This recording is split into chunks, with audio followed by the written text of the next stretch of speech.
Good evening, everyone. This is me. You'll see my face in a second. I thought I would open with something appropriate to discuss this topic that we're going to talk about today, which is Martin Luther's very crass, very vulgar mouth, his very vulgar ideas, his extremely vulgar attacks on other people, and of course his fascination with feces. So yes, I've yeah, the jokes just kind of write themselves. So yeah, um, it's really tough for me to take this one seriously in the sense that it's so ridiculous. It should have been laughed out of the room centuries ago. But this information is only available to us now. Now the we have the sources available to us. We can read the histories. We have the technology to sort through this. So yeah, as you can see on the slide I've got here, I'll take the religion founded on doctrine inspired while taking a shit for $50, Lewis. So yeah, hello everyone, and welcome back to the channel. And yeah, doing this makes me really angry. I read this stuff. At one point I believe this, and it upsets me to think that someone misled me, someone lied to me, someone gave me half the facts, not all the facts. So I couldn't make the correct decisions because, yeah. Anyway, so yeah, but this is likely to upset people. I know that my content probably hurts people's feelings. It's because I get many hurt feelings reports. And CMB, welcome. Yeah, so happy Lent, everyone. Welcome, Francis. Thank you. Yeah, happy Lent to everyone. So yeah, Inri, welcome. Philip, Just Janice, Artsy Fartsy, Nerdy Woody, Roseanne Rossi. Yes, Roseanne, we're here now. So yeah, he's horse around. Centuries since, welcome. Roxy, Harriel, great to see you all. Okay, so let's dive into this very rabbit rockfish. I'm willing to be hurt to learn the truth. Yeah, Gecko Berry. Yep, so okay, look, a few things I want to cover before we go. Have you already seen my intro? So yeah, sadly, I wish I were kidding about this particular slide, but I'm not. That's the crazy part. That's the crazy part. But hold on, let me dive into a few things that I think will be relevant.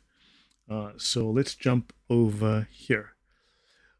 First of all, a couple of days ago, I hit 1 million views. It's taken about, I don't know, a billion years to get there, but I now have over 1 million views on my channel. So thank you very much for supporting the channel and for the growth. So really much appreciated. Yeah, I know that what I do is so contentious and is yeah, doubtless going to offend people, but I think that what I do is well-sourced, factual, and yeah, so necessary. This is the picture of the guy that wrote to me, Michael Morale. I've been warming up to the Catholic faith for a while now. I don't know if I actually believe that statement. I'm not sure if this is actually even true. Thanks for setting me straight by spouting nothing but hate. That's what Muslims say when you talk about Islam and you present facts about Islam, when you actually show their own sources to them. I won't say you are lying, but I will point out that ignoring the truth to mislead your audience is not any better. If anyone here of my audience, if you can show that I'm lying, then I owe you an apology. But I believe I've been factual. I believe I have provided credible evidence, reams of it, and also made what I think are reasonable conclusions. He says, every second point you make blatantly ignores the other side doing the same, if not worse.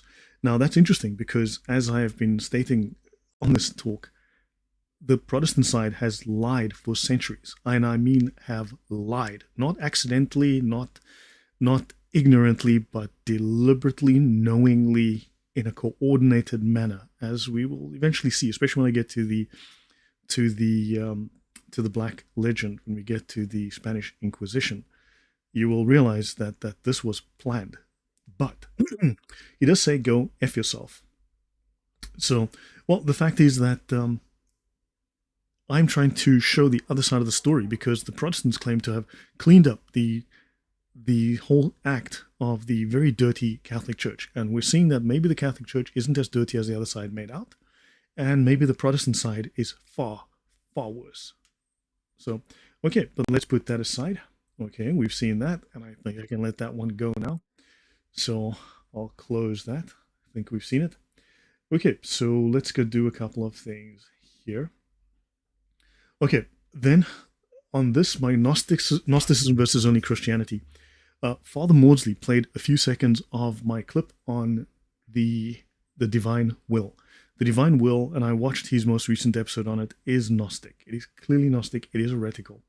Now, Steele MJ says here, you do a lot of great work, but to call a fully approved Catholic work Gnostic and not even Catholic is quite ignorant. Despite Father Maudsley's attacks, the writings by the servant of God, Luisa Picaretta, published by Saint Annibal de Francia, are incomplete alignment with Catholic orthodoxy, scripture, tradition, and the magisterium. That statement is false. It is a lie. Now, whether he knowingly lies, I don't know. So I would think Father Maudsley is better qualified than he is, but I'm going to use just this last example here. I went and checked on the magisterium. Luisa Picaretta's writings were considered inconsistent with the Catholic faith due to the concept of divine will that she promoted. This concept emphasized a passive state where the soul's only desire is to do what God wills without seeking personal perfection or happiness. This passive approach to love and forgiveness, detached from personal growth and purification, was contrary to the traditional Catholic understanding of virtues and spiritual development. The Catholic Church has warned against such aberrations that could lead to disillusionment and has emphasized the importance of active participation in God's plan. So yeah, and these are the references here that I have. So this Catholic is ignorant. Maybe they're not a Catholic. So do understand that I check my sources. Okay, I don't just rely on my favorite priest said, because your favorite priest is often wrong. Right? They're often misguided. So I went and checked with the magisterium itself, and there's more than one reference that I found on that topic. Right, I'm going to be utilizing Luther's works. Now this is a medieval castle toilet. So do understand that in Martin Luther's works, he will discuss the tower experience, the experience in the tower. Well, just so you know, this is the tower. This is the tower. Here's the tower. This is the tower they're referring to. When they say tower, they mean toilet. Toilet, toilet, toilet. The place where you take a dump. Okay, that is the tower that is being referred to when Martin Luther had a tower experience. He was pooping in the toilet when he had his theological inspirations. Okay, this picture here is Martin Luther in the popular image in Germany called Hercules Germanicus. So in other words, he was the German Hercules. And this is Martin Luther. Here he is hanging the Pope. The Pope has been strangled to death with a rope, and the Pope is hanging from his teeth, and Martin Luther is here decapitating other priests. You'll see here. Source, Hans Holbein the Younger, 1497. Luther as Hercules Germanicus, colored woodcut, 1519. So Martin Luther is here killing Catholic monks, killing Catholic priests. So I think by this we can understand that with this weapon, Martin Luther being Hercules, this is the evidence of Martin Luther emphasizing the religion of peace, correcting, the errors of the nasty, violent Catholic Church by bringing, holiness while murdering priests and ripping off their heads, as you can tell. So, yeah, we do have a very badly catechized generation. Okay, so just so you know what this is a common image of Martin Lutherfer. All right, and okay, so let's dive into this topic, and let's start at the beginning.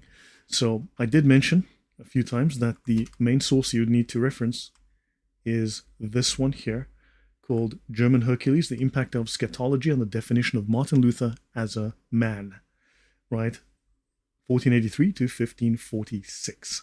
So this is written by Danielle Mead Scalver, University of Maryland, University College, and this is a very highly educated woman associated with the Society for Military History and part of Encyclopedia Britannica's publishing partner program. She was assistant professor of history at the University of Maryland. She also teaches at the University of North Dakota and Dakota College. She specializes in US and European military history with a focus of social history in the late medieval and early modern period. Right? She's famous for writing this particular document. She was the coordinator, or is, at the History Capsule and Course Series at the University of Maryland. She's collegiate professor of history, and she's won a variety of academic honors and the National Historic Research and Preservation Award from the Daughters of Colonial Wars. Okay, a little bit about her, so let us continue with this document. It says 55 pages, but that's much of that is references. There's about 30 pages because it's triple spaced. There's only about 20 something pages of notes in actual fact. Why would someone paint that? Well, we're going to look at some very interesting paintings as we go, artsy fartsy. No, Martin Luther's view was not love thy neighbor, it was more kill thy neighbor. And Martin Luther, hold on, let me show you something else. So what I will be talking about in the near future is because Protestants that I've seen constantly say, well, Lord, Martin Luther was not the original Protestant. Actually, it was Jan Hus. Jan Hus was the first Protestant, and Jan Hus actually inspired everything, and Jan Hus actually had all the original ideas, and Jan Hus inspired Martin Luther. Well, Jan Hus did not only just inspire Martin Luther, Jan Hus also happened to inspire the creator of fascism, a man called Benito Mussolini. So Jan Hus inspired Martin Luther, who, as we know, as I've discussed, was a great inspiration to the Nazis, because the Nazis actually implemented Martin Luther's program and murdered millions of people based on Martin Luther's writings. Not in a misunderstanding or a misapplication of Martin Luther's writings. They did what Martin Luther, the good Christian, said to do, and they murdered a lot of people. So now Jan Hus also happened to inspire not just Martin Luther, but also Benito Mussolini. Benito Mussolini, the guy who created fascism in Italy and who was obviously a great fan of, actually, let's go to, actually, why did I not do this earlier? Let me do something here. Let's go to community. He actually wrote a book. Oops, not here. No, not that one. So now I need to go to .com. Should have thought of this earlier. Jan Hus actually inspired Benito Mussolini. Benito Mussolini then wrote a book about Jan Hus, and the beginnings of the beginning of Benito Mussolini's fascism can be found in his book on Jan Hus. So Jan Hus inspired this fascist dictator, which just tells you the kind of things that he must have been teaching to people that wasn't misunderstood, but correctly understood and correctly applied. Of course, when you read more about Jan Hus, what you learn is that obviously you'll find the word socialism crops up and lots of violence, political violence, because, as you know, Proto-Protestantism was the religion of peace. And of course, well, don't forget this about Martin Luther, right? He says, if grace is true, you must bear true and not a fictitious sin. So bear true sins. God does not save people who are only fictitious sinners. Be a sinner and sin boldly. Yeah, don't be a lukewarm sinner. Be a bold sinner. And he says here, no sin will separate us from the Lamb, even though we commit fornication and murder 1,000 times a day. This is morally sound. This is good Christian advice because this man is a great theologian, which surprises me why Martin Luther's writings align so well with Nazi policy. I just cannot understand that. So yeah, your thoughts on this, but let me continue here. So yeah, Jan Hus was the model for young Mussolini, the model for Martin Luther, and yeah, we'll continue on that. But what is interesting is that I was watching this. Let me just show you this here. So this was Dr. Gavin Ortland. Let me just step forward a few seconds. And he was talking about Jan Hus. Oops, let me do this again. And he was talking about, he says actually, right, this is Gavin Ortland discussing Jan Hus. He's a personal hero of mine. I just admire his courage. In some great respects, I find myself relating to him even more than the Protestant reformers a century later. Yeah, so maybe, yeah, well, we'll have a look into the kind of inspiration that Jan Hus can be. That's coming up. Let me close that. All right. So your thoughts on this as we are going? Yeah. So you got to sin lots, so grace is something to do. Yeah, so something to do, exactly. If you don't sin as much as possible, sin boldly, there'll be nothing for God to do, right? So, I mean, it's hard to be humble if you're perfect in every way, right? So sin a lot. So otherwise you don't want God to be bored, now do you? So, all right, so let's continue. Now, Okay, so the writings of Martin Luther are amongst the most studied in the world. So he gave the Christian God back to the common man, yet Luther also spoke with shocking cruelty and vulgarity. Martin Luther's employment of vulgarity, and specifically scatological meaning to do with poop, right, in his writings and speech has drawn criticism, embarrassment, and accusations of psychological instability. But there was power in this coarse language, for Martin Luther's combative use of scatology defined him as a virile male in 16th century Germany. So, yeah, 16th century Germany, and we're going to talk about Martin Luther's influence on the psyche of Germany. Poopaganda, yes, definitely, poopaganda. So, he was brash and full of bravado. The scatology of Martin Luther lent him the appearance of fearlessness. Scatology in many societies is associated with the locker room and the military, two bastions of virility. Among elites in Europe of Luther's day, scatology was not unusual. This was particularly true in German-speaking lands.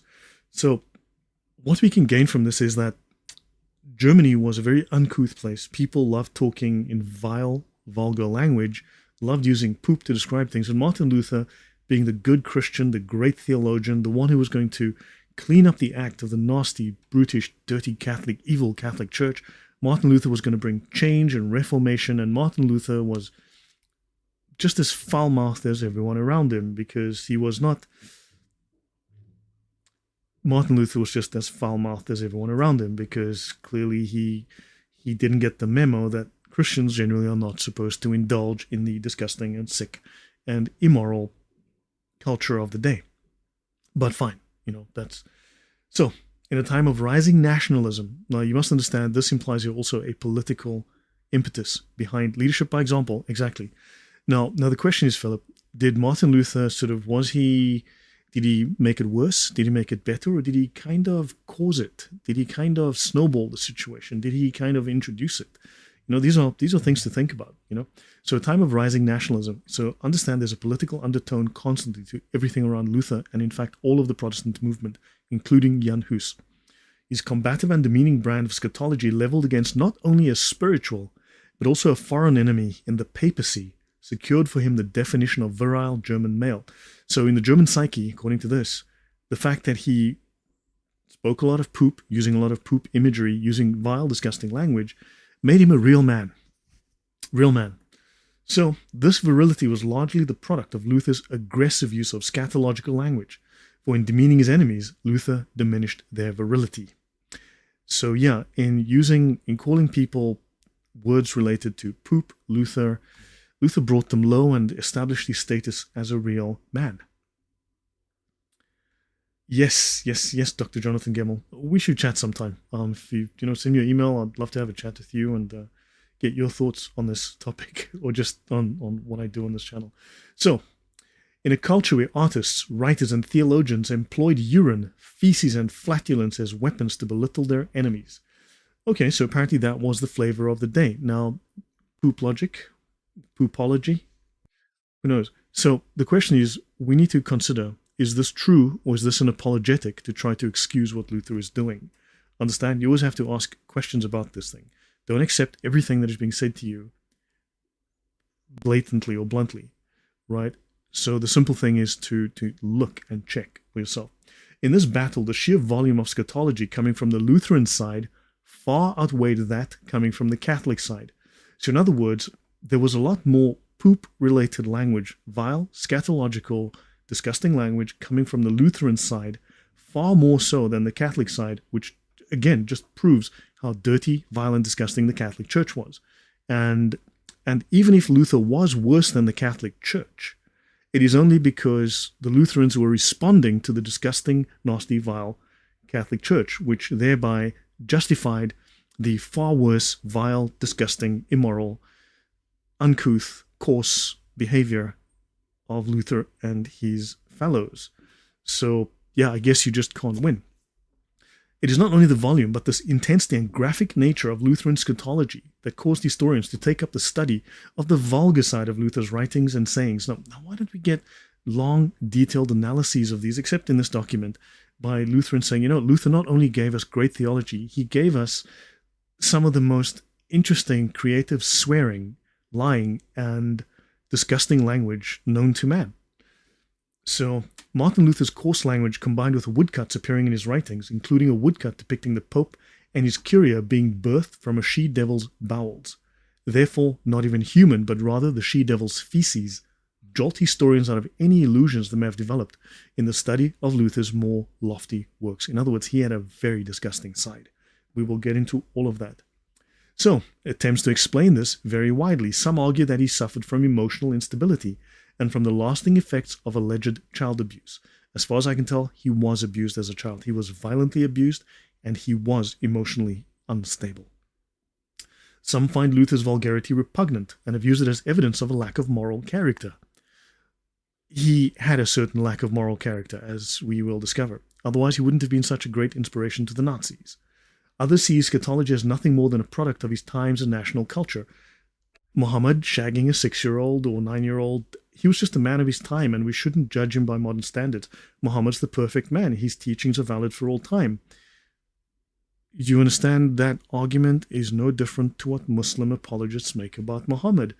Muhammad was nothing more than a man of his time. It was quite fine. And then, of course, you say, so shagging kids and pedophilia. Muhammad was not a pedophile. But Sahih Bukhari was wrong. Okay, that's a weak hadith. Yeah, and the same applies to excuses I've seen about Martin Luther. He was just a man of his time. In other words, he was no better than the dregs that he associated with. I thought he was better than the Catholic Church, but apparently not. So yeah, do you understand? Here is a conflict. Here is a contradiction. Here is an issue with history. So, historians do not agree, but everyone's trying to make excuses, and some are better than others in terms of the way that they actually lay out the evidence. So I'm living in East Germany. The Lutheran Church is in everything. People here usually laugh off Luther's table talks, especially the vulgar ones relating to dining etiquette. Yeah, it's embarrassing, but it's a weak hadith, right? I've seen that excuse very, very often. There's a weak hadith, Lloyd. Yeah, sounds like the Islamic idea where if people didn't sin, Allah would have to create people who did. That is really interesting, Villainous. That's a really good catch. That's a really good catch, yeah. Sin boldly. That is really fascinating. Hi, Bernadette. Welcome. Sounds like Mo's followers is how they described infidels. So Luther seems like he decided in a position and just went to the extreme, ignoring any contradiction points. Exactly, Oratex. I'm not surprised that Luther was abused as a child. Yes. So let's continue. Okay, now Luther's crude language served him as a weapon against enemies, both corporeal and incorporeal, so both human and spiritual. So, premier among those arguing from a psychoanalytic viewpoint is psychoanalyst Erik H. Erikson. So he looks at the table talks. Now, thanks to you guys, I managed to buy a full set of Luther's works in English. So, in his book, Young Man Luther, he takes the approach that Luther's scatology derives from active remnants of childhood repressions.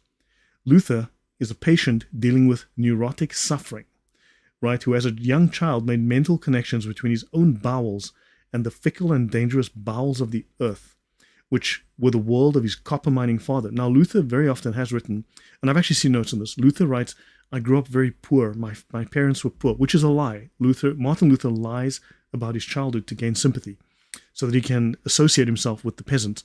Don't forget, he allied with the peasants, he made nice with the peasants were being oppressed.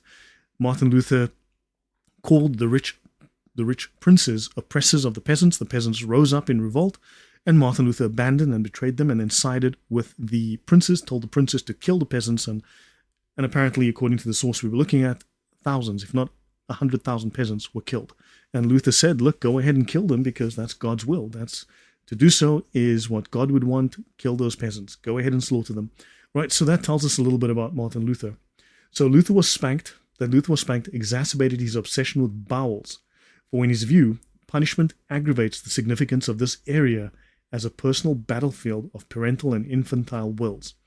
Luther's scatology indicates a manic-depressive response to corporal punishment, manic-depressive, and overzealous toilet training, manifesting itself in anal defiance towards the paternal figure of the Pope. And oh yeah, we're going to see that come out as an adult.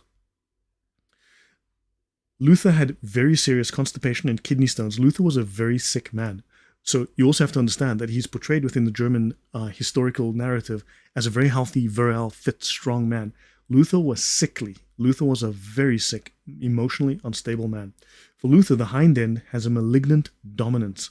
Luther's coarse language was a symptom of psychological struggles and corporal punishment bordering on child abuse. Numbering among those citing Luther's Scatology as proof of low moral character are Hartmann Grissar and Heinrich de Niffler. Grissar quotes Luther's crude language to prove his point and acknowledges that while Luther's language was not sexual in nature and would not have disgusted people of his era to the degree it might disgust modern readers, that Luther should have cultivated this particular language so as to outstrip in it all of his literary contemporaries. In other words, Luther developed his vile, coarse, crude, disgusting, scatological language, his ability to swear and insult, to a far greater degree than any of his literary contemporaries. He was more vulgar. He was going to be, think of Muhammad and Muhammad's followers telling, why don't you go suck your mother's clitoris? Think of that kind of language. So Luther made sure that he was more disgusting, more vile than his opponents. This scarcely redounds to his credit. His readers and hearers of that day frequently expressed their disgust at Luther, and at times his language was so strong that even Catherine Bora, Luther's wife, was forced to cry halt. Luther's vulgarity betrays a lack of self-control and questionable character. So both Grissar and de Niffler take full advantage of their access to the oldest sources of Luther's works, letters, and table talks in German. That's an interesting point, Eric Montez. That's a really interesting thought there. Yeah, Luther was not well, physically, spiritually, and mentally, definitely. Oretex says, so he's projecting his daddy issues now that this sounds familiar. Yeah. So, yes, Luther was a little bit of a genocidal maniac, DMAC. We'll talk a lot about Luther's his inspiration of genocide. So, let's see. So, he's projecting his daddy issues. Luther was sick. Did I miss? There was something else that was said. Lloyd, leave all this logic and reason behind and accept Muhammad Luther religion. Yes. Your puns are fantastic today, Dr. Obvious, someone says. Great. Okay. Erasmus. Okay, so let's see. Among those who assert that Luther's Scatology was nothing more than a product of his time, you have Roland H. Bainton and E.J. Schwiebert. So they say his Scatology was not as prolific as one would think. Yeah. We'll get some other notes in the future, but arguing that Luther took up the prevailing scatological elements of his exegetical theology of his day, Bainton contends that Luther wrote and spoke with less vulgarity than did his contemporaries. Yeah, but typically being a great Christian theologian, someone who created a new religion, you'd think that he would be saintly. You'd think that he'd fall into the category of St. Paul. I don't recall St. Paul talking about eating poop, for instance, So, likewise, Schwiebert argues that Luther's scatological expressions were simply the norm for his era. So, Muhammad shagging a child was just the norm for the era. We really shouldn't judge him because that's, God wants that. It's normal. That's what it was. So, if this was normal for the era, it was normal for Christians. So, that was normal Christian behavior to use the most vile, coarse, disgusting language. Thanks, Schwiebert. Okay, so both men said remarkably little about Luther's Scatology. For the most part, they dismissed it. Yeah, let's just ignore the evidence and move on swiftly, shall we? So, in his examination of 5 centuries of German folklore, letters, and song, Alan Dundas takes this concept of culture and extends it to a distinctly German aspect of Luther's world. For he notes that while Thomas More of England returned excrement for excrement in a retort to Luther, and we'll discuss that more, Thomas More felt compelled to apologize for the necessity to respond to Luther in his own filthy language. More seems to have been truly disgusted by the necessity to use such language. Alan Dundas tells us that Scatology was and still is a distinct part of German culture, more so than of similar cultures. Right? He refutes the work of Erickson and asserts that Luther's Scatology was quite normal. Okay, fine. Yeah, so Luther was better than everyone else. Luther was as disgusting as everyone else. That's what you want from your founders of modern religion, of a new religion. A slightly different approach is that Luther was not only a product of his culture, but, and here's the important part, a creator of it. In a larger series of works entitled Studies in European Cultural Transition, right, there's a volume on Scatology.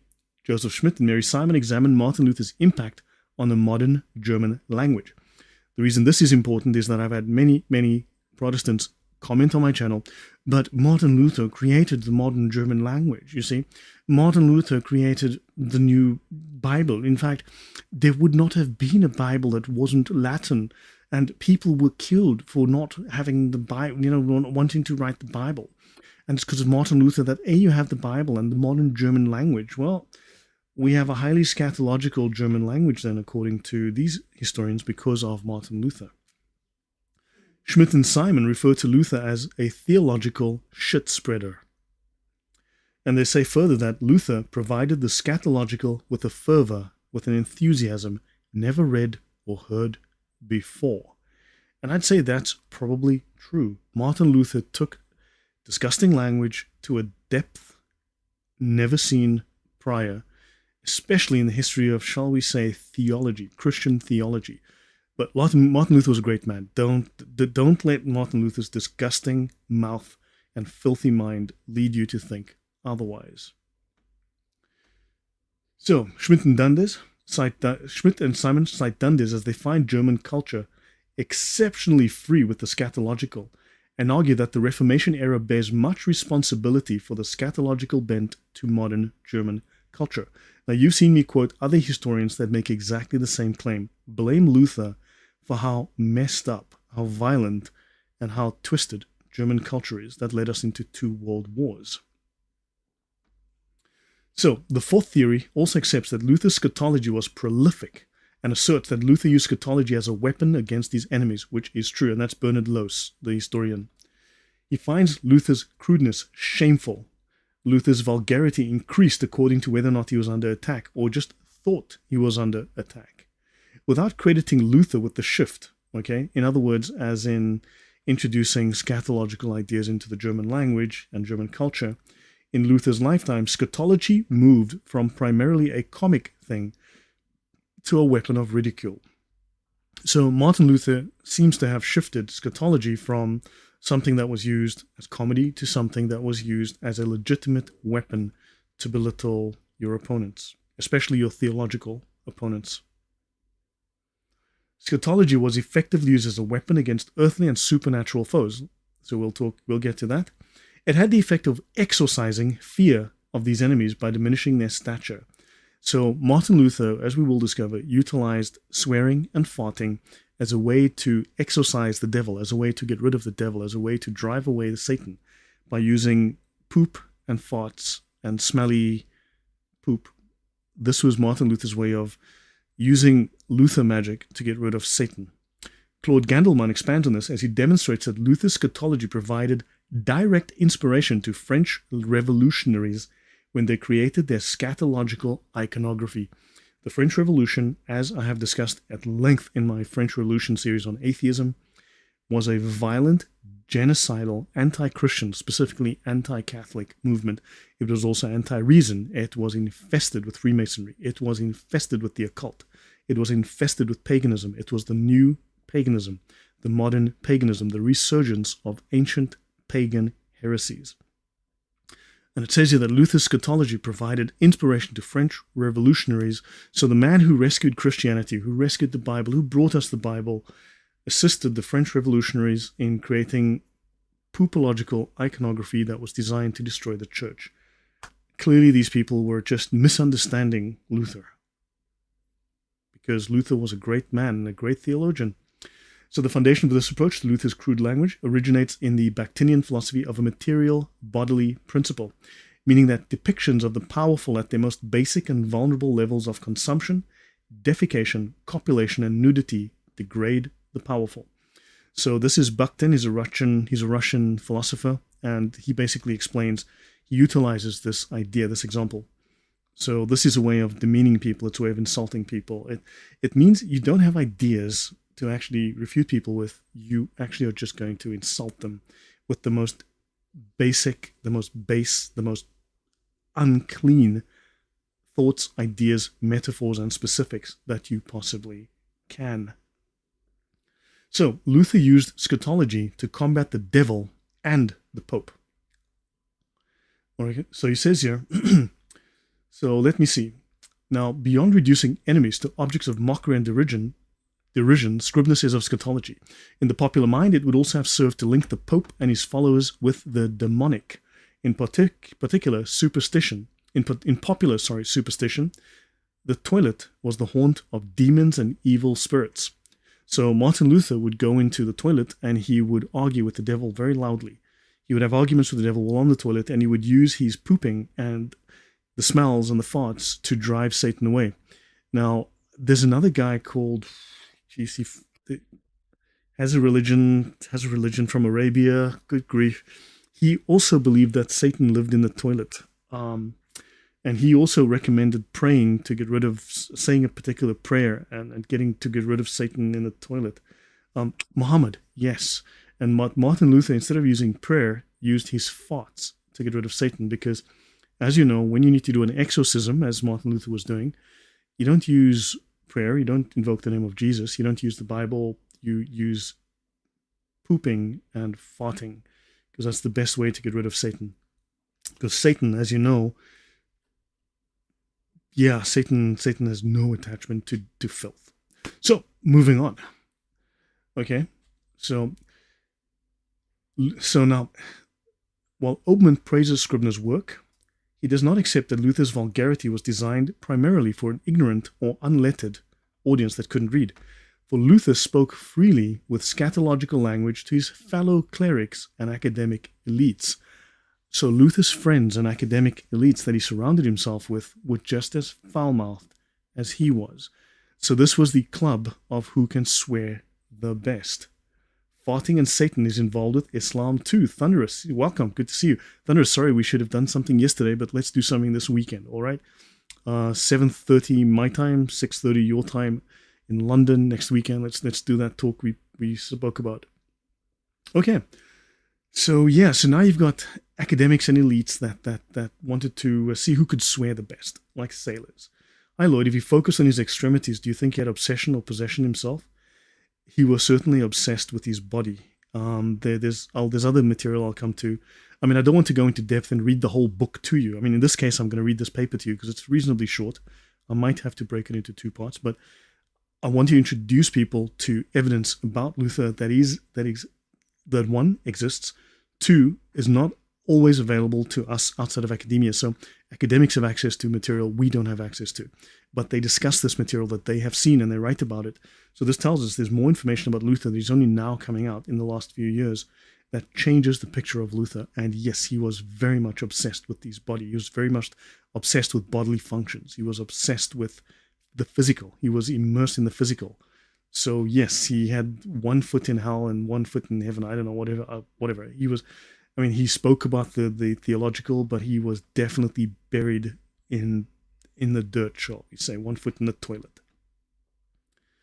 Okay, so he says Luther's Scatology was not solely or even primarily for the sake of simple folk. Luther's coarse language was not only a valid weapon, it was an acceptable and powerful way to speak in academic circles.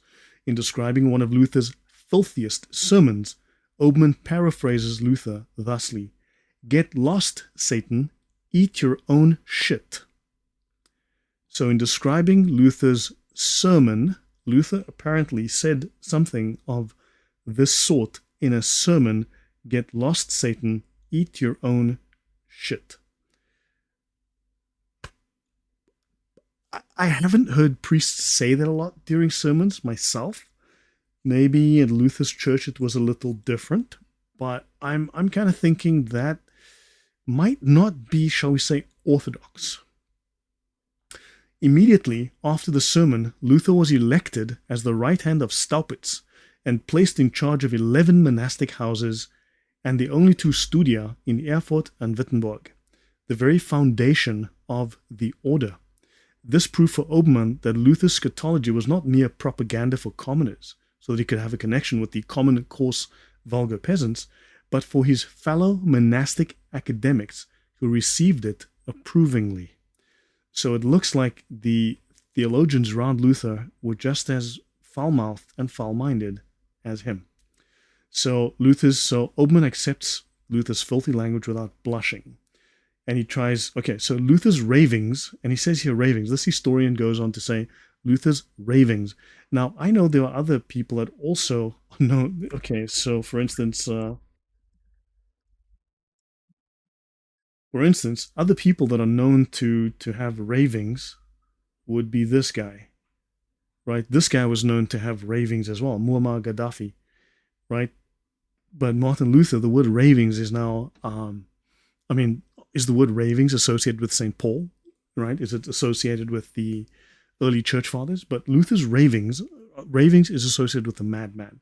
Should not be suppressed out of embarrassed respect, and certainly not because they might not be considered proper today, because that was normal Christianity back in the day. You know, throw poop around, fart all the time, think that farts chase away the devil. That was normal Christianity back then.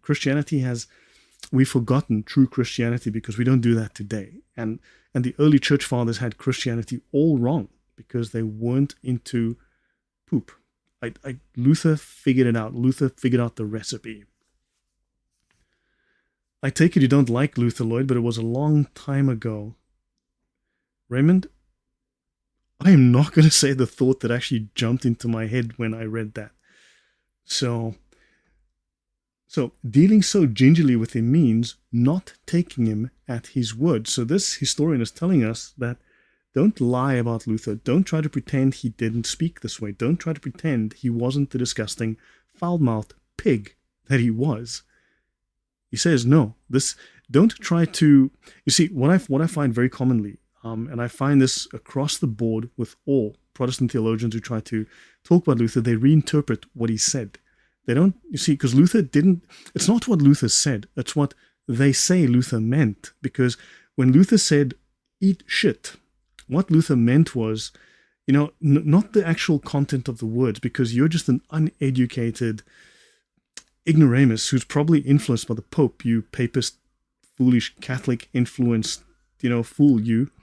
Yeah, they Luther-splain. Yeah, this is Luther-splain. You see, what Luther meant was, dear Satan, you are not welcome here. Please fie thee hither. See, that's what Luther really meant. Luther really was a gentle, beautiful, warm soul.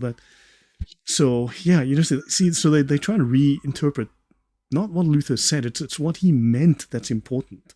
It's what he meant. So anyway,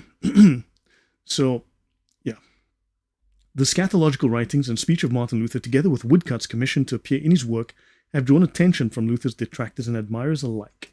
Researchers have approached Luther's vulgarity as evidence of a troubled psyche. Let me just make these larger. See if I can make this a bit larger and zoom in so you guys can see this a little better. I'm going to go to 270%. Hopefully you can see this text better. Okay? So they also see it as evidence of a lack of moral fiber, as nothing more than a manifestation of his contemporary culture. Because, as you know, we shouldn't judge Muhammad because Muhammad shagging a child was, as Raymond said, a long time ago. And we shouldn't dislike Muhammad for shagging a child. I mean, Muhammad is the equivalent of Jesus, in fact, greater than Jesus. So he's only the founder of the religion, right? So we shouldn't judge the founder of the religion for shagging a kid because that was a long time ago. Don't apply modern standards to old people who established perfect behavior that is valid for all time, for all Muslims. Because that would make no sense at all. Please make the stupid stop. So anyway, and finally, he used scatology as a weapon in the Reformation fight and in Luther's personal war with the devil, because Luther had a personal fight with the devil on a regular, ongoing basis. So these different views are still held by modern students of Luther. They're still fighting about all of this nonsense. So more and more historians are taking the view that Luther's scatology, while excessive even in his own era, and certainly repugnant to any modern sense of decorum, aided him as a weapon. So Luther used filth as a weapon because the Catholic Church was bad, and therefore it justified any level of excess because the Catholic Church was evil, and Martin Luther had to fight evil with even greater evil because it's justified because the Catholic Church was evil, and Martin Luther was doing God's work because using even worse evil, disgusting things than the Catholic Church is doing God's work. Inri says such a long time ago. How about Jesus? Yes, Raymond, what do you think? Jesus was a long time ago. I think we need to adapt. I think we need to. I think we all need to bend over for the gay movement.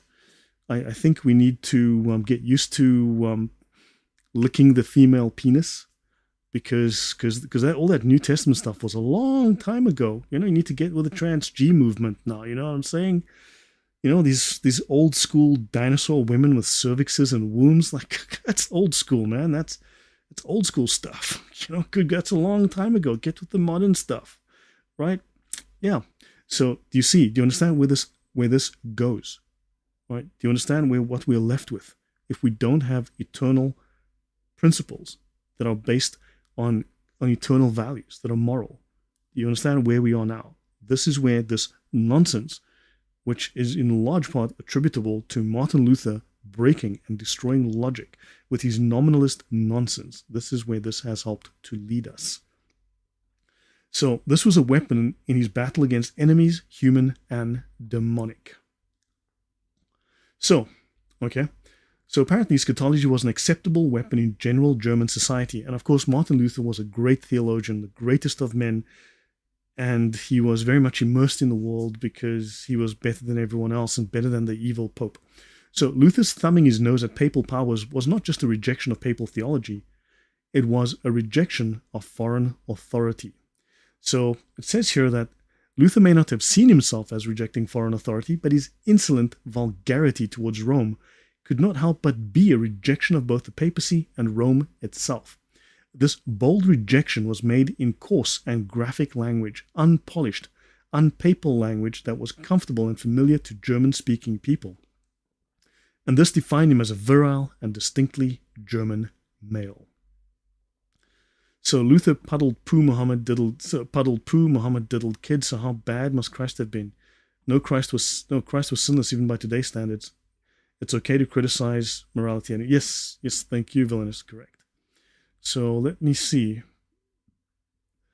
Yeah, so Luther's World. So, okay, let's skip over this. That's all. You guys can download it. The links are in the description box. You can download this at any time. Maybe I should... It's not in the chat. I don't want to take the time out not to do that. But please, the link to this document is in the description. Okay, you can download it and read it for yourself. So if someone could just grab it and then just paste it into the chat, I can then link it in I can pin it as a pin chat. So the need for a leader who would not falter, who would not walk away, was visceral in times like these. In fact, that was exactly the thing that was needed for, well, if you think about Hitler. They needed a strong leader because Germany was weak, Germany was divided, Germany was fractured. They needed a strong leader, just like Hitler. Okay. So, for Martin Luther to be seen as a leader in this world of uncertainty and danger, Martin Luther needed to appear not only virile, but distinctly German in his virility. In other words, he wasn't supposed to look Christian. He was supposed to look as uncouth and foul as all the other Germans. Right, so this is the Pope's threat. I'll just zoom out a bit. So this is the Pope. This is a story of the Pope stepping on the neck of a king. This is a symbol of defeat, of conquering. Now, so this is the Pope's threat, 1545. We'll discuss that in a moment. Let's continue. So this was an era of rising nationalism, ripe with opportunity for political protection, without which Martin Luther would have burned exactly as had Jan Hus. So Martin Luther had political protection because he was operating in a political sphere. His actions, his words, everything he did was political. It was used by these princes for political gain. In fact, he made his Christianity, his church, subservient to the politics of the princes. So, of course, you had the church that was independent, or at least it tried to be, not under the control of the state. Martin Luther placed religion under the control of the state. So for the first time, the head of the political sphere became the head of the church. Because Martin Luther said, well, the church has to serve the state. It's a tool of the state. So the church became a secular organ. The church became a secular tool. Popular in this era was the untrue but widely believed story of Pope Alexander III having stepped on the neck of the German hero, Emperor Frederick Barbarossa, 3 centuries before Luther. Luther used this legend more than once as imagery in his resentment of the Pope. So he was willing to use false propaganda to pursue his own political and private aims. So equally strong was German resentment of Italian authority. So now you're looking at, these are very stubborn people. In order for Luther to find refuge from church authorities and their secular adherents, he needed to be useful enough to gain the protection of maverick secular princes. So Martin Luther had to be useful to maverick secular princes who wanted to enrich themselves by destroying the Catholic Church in their region, taking over the lands, and taking the wealth from the church, stealing the lands, stealing the gold, stealing the money. And this, of course, they were successful at because Martin Luther aided and abetted this ability for the princes to destroy the Catholic Church where they were and steal everything from it and become rich in the process. So that was Martin Luther being a tool, quite literally, of the government of the day. Eagle Lord Panther says, hello from New Zealand, Lloyd. Bless you for all your good work. As a traditional Catholic, we would argue that going by the fruits of your work, yours is more of a vocation. Well, thank you very much. So, yeah, for Luther to be useful to these friendly powers, friendly to Luther because he was useful to them, it was necessary that if they were to throw on his shoulders the mantle of national champion, so that's a political role. Luther was acting in a political role as well as a spiritual champion, so he was making the spiritual subservient to the political agenda of these princes, that those shoulders must not be weak or inadequate to have any legitimacy as a national champion. His secular allies needed Luther to be viewed not only as virile, but as a fitting and distinctly German mold of virility. So in other words, he had to be sexual. He had to be a strong sexual image, just like Muhammad with all his wives. Well, Martin Luther had to shag a nun. Martin Luther had to break his oath, and Martin Luther had to get a nun to break her oath, and he had to destroy the orders. He had to destroy the nuns, the convents. He had to destroy the monasteries. He had to destroy the Catholic orders so that he could then create this destruction of an ancient tradition and a vow made to God. He had to make sure that he violated, just like Muhammad violated all the 10 Commandments, Martin Luther had to violate an oath, get a nun to violate an oath, and then shag a nun, because that's how you prove that you're a real man. That's Luther. So this is diaper washer. This is a man washing diapers. And of course, for a man to wash diapers was considered to be sissified back in the day. So let's continue. Rick Filmmaker says, thank you for your courageously reporting the facts and what really happened. Thank you. No, yeah, I'm surprised no one's come after me at all 150 kilograms of manliness. Yeah, all 330 pounds of Martin Luther. Yeah, all 330 pounds. So how did Luther gain such a virile, strong, manly image? Yet this half-starved walking skeleton became the image of a German Hercules. Well, let's find out. The perception of virility. Okay, so this, of course, is Hercules Germanicus. Right, this is Martin Luther being peaceful here, as you can see, with his club, murdering these violent, heavily armed monks. Yeah, you can see a Saint Thomas, Aristotle. Yeah, murdering Aristotle, because as you know, Martin Luther was all into Aristotelian logic, which he was not. Martin Luther was an irrational fool. I've discussed this at length already. I will discuss it during the series again. I will repeat that. But William of Ockham, so that is a lie, because Martin Luther was a disciple of William of Ockham. Martin Luther was a nominalist like William of Ockham. He was an irrational idiot like William of Ockham was. And don't forget, while we can say, yes, there was certain genius to people like the philosopher Kant, like Ockham, we always hear about their good parts. They fail to tell us about their evil, shall we say, less than intelligent aspect. Which kind of, it's like, there's a guy called Hitler. He loved his mom. He loved his mom. He loved dogs. He was a vegetarian. He was really, really a sweet man. He was good to his friends. And that's all. And that's all. That's all about Luther. Sorry, that's all about Hitler that you really need to know. And that's exactly the story with Kant and Luther and Ockham and all of these people. So understand, there is propaganda in these messages here. So, the hanged pope dangled from a rope, clenched in Luther's teeth, as you can see here. As Luther slew the enemies of the gospel, because these were all enemies of the gospel. So Luther was commonly portrayed as a saint. In fact, Luther was portrayed as a prophet, right? Luther saw himself as a prophet. I've already discussed this at length.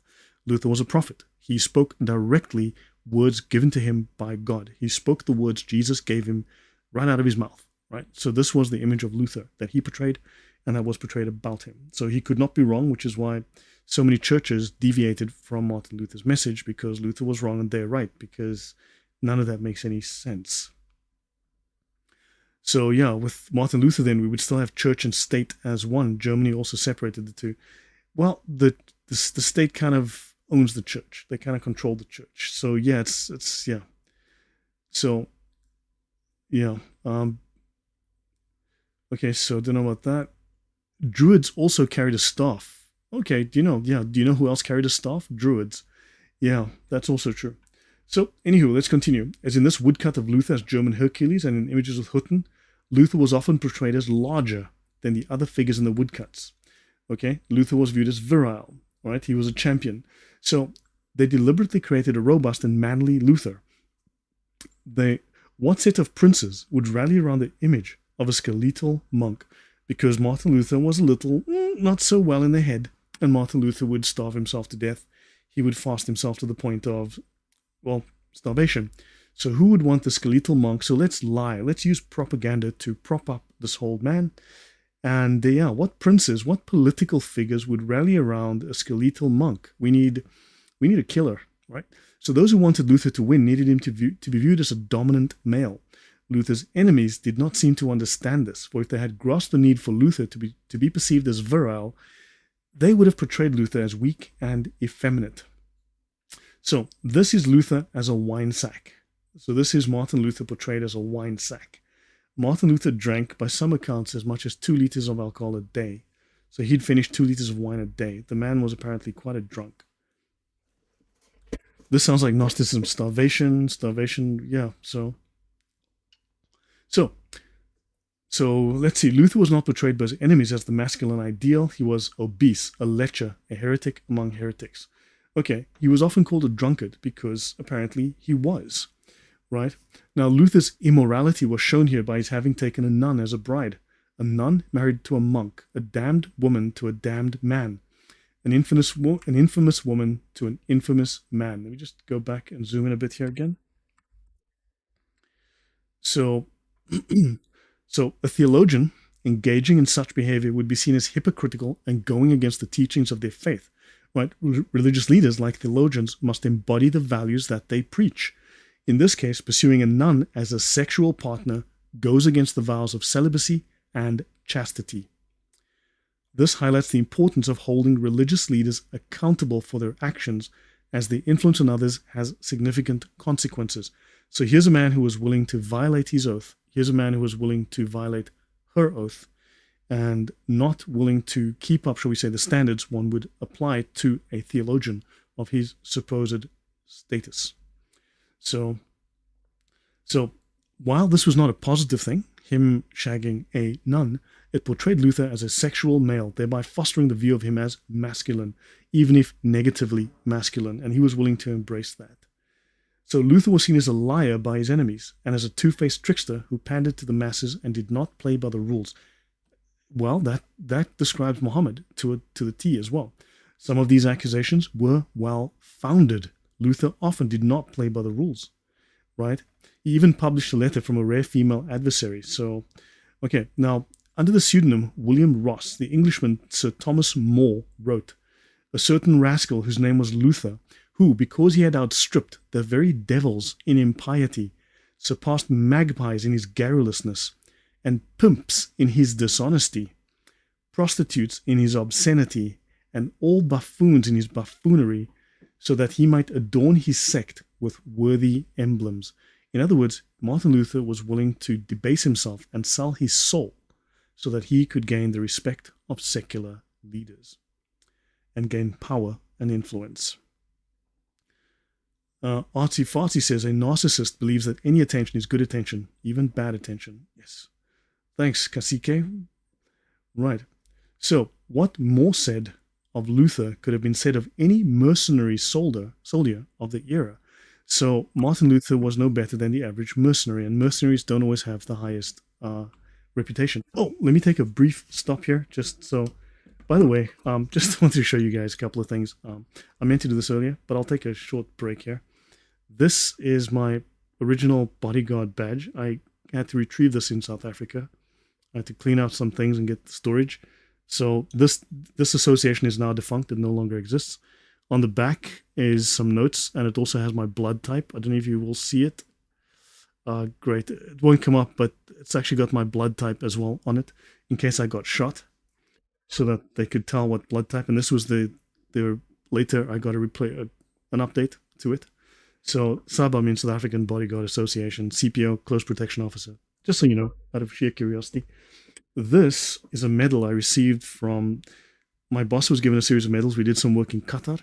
This is a medal given to us by apparently the Crown Prince at a ceremony my boss went to. So this was just as a recognition, just something from Qatar to recognize us for work that we did on the security of the Qatari border. And this is something I'm really proud of.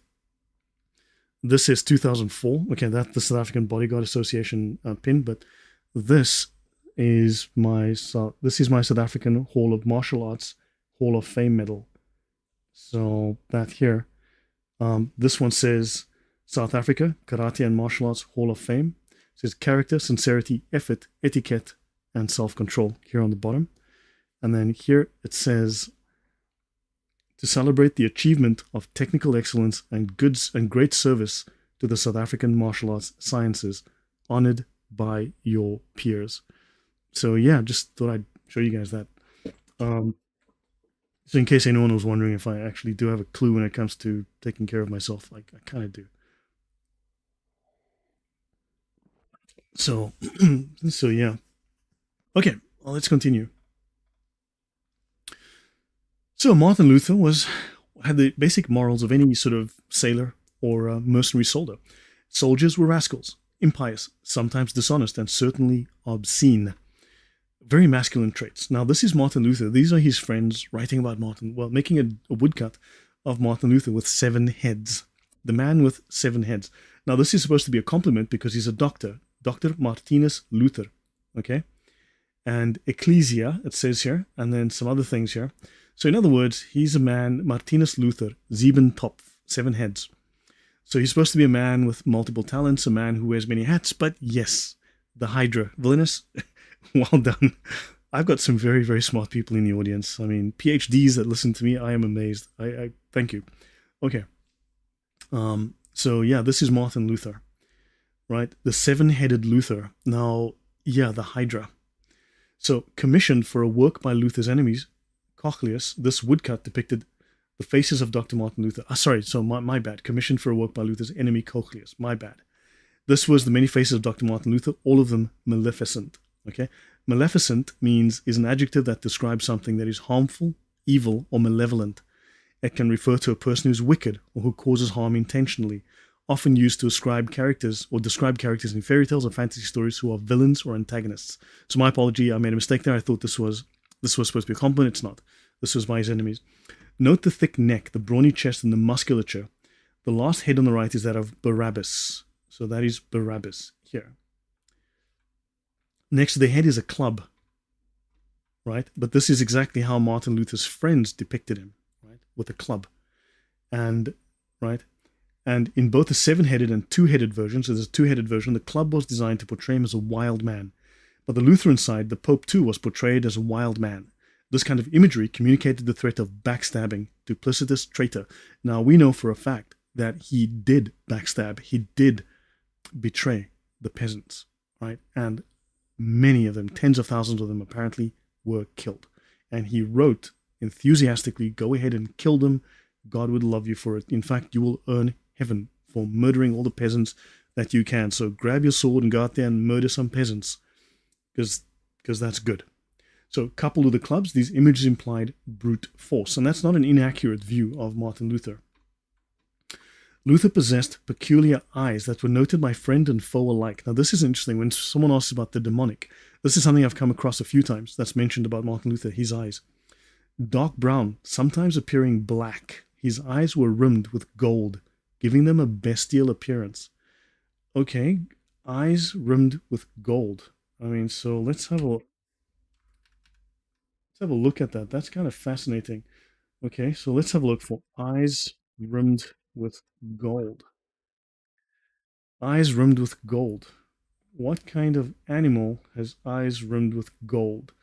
Well, I mean, we typically associate eyes rimmed with gold with vampires, demons, right?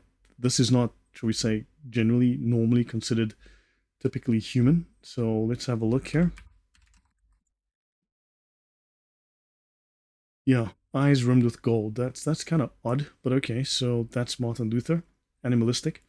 So he had black eyes, okay, sometimes eyes that appeared black, rimmed with gold, giving them a bestial appearance. Friends referred to them as being like a raptor's or lion's eyes, while enemies considered them reptilian. Okay, fascinating. Let's have a look at that. Reptilian eyes rimmed with gold. Yeah, reptilian eyes rimmed with gold. So yeah, I mean, take your pick here. Okay. So that's Martin Luther. Thank you very much. Drew Traver, thank you very much. It says, as a Catholic, I think all of the churches will have flaws because of human nature, but some teachings go too far. Yeah, look, humans make mistakes. The church will, obviously, it's a human institution in a real sense. It's, you got people in it, they will make mistakes. But then again, Jesus does claim in the New Testament that the gates of hell will not prevail against it. Now, humans will make errors, but the church obviously needs to be cleansed. The church needs to stick to doctrine. That's why you need tradition, right? Because as long as you cling to tradition, you should be safe. Those traditions are historical, because Christianity is a historical religion. Of course, you have the Protestant movement that tries to completely remove the historical from Christianity and make it into something that's purely of the imagination, which is subjectivity, ultimately relativistic, right? Purely a personal religion. It becomes every man his own church, every man his own pope, as Martin Luther literally wrote. So Dr. Obvious says, I've personally seen the blackness of eyes of people in persons that flashes back to normal color quickly. It suggests inhabitation by the diabolical. Now, there are people that have stated that Martin Luther, there's a question about this guy's eyes, that some felt he was a little strange. And thanks again for the, thanks Drew, thanks again for the donation. Again, even Judas was a disciple. Yeah, of course, humans will make errors. And Judas, of course, did what he did. However, don't forget, Jesus was meant to die. It was his purpose to die. He had to, so he could overcome death. That was also part of the plan. So that sin, that evil, was turned to something good.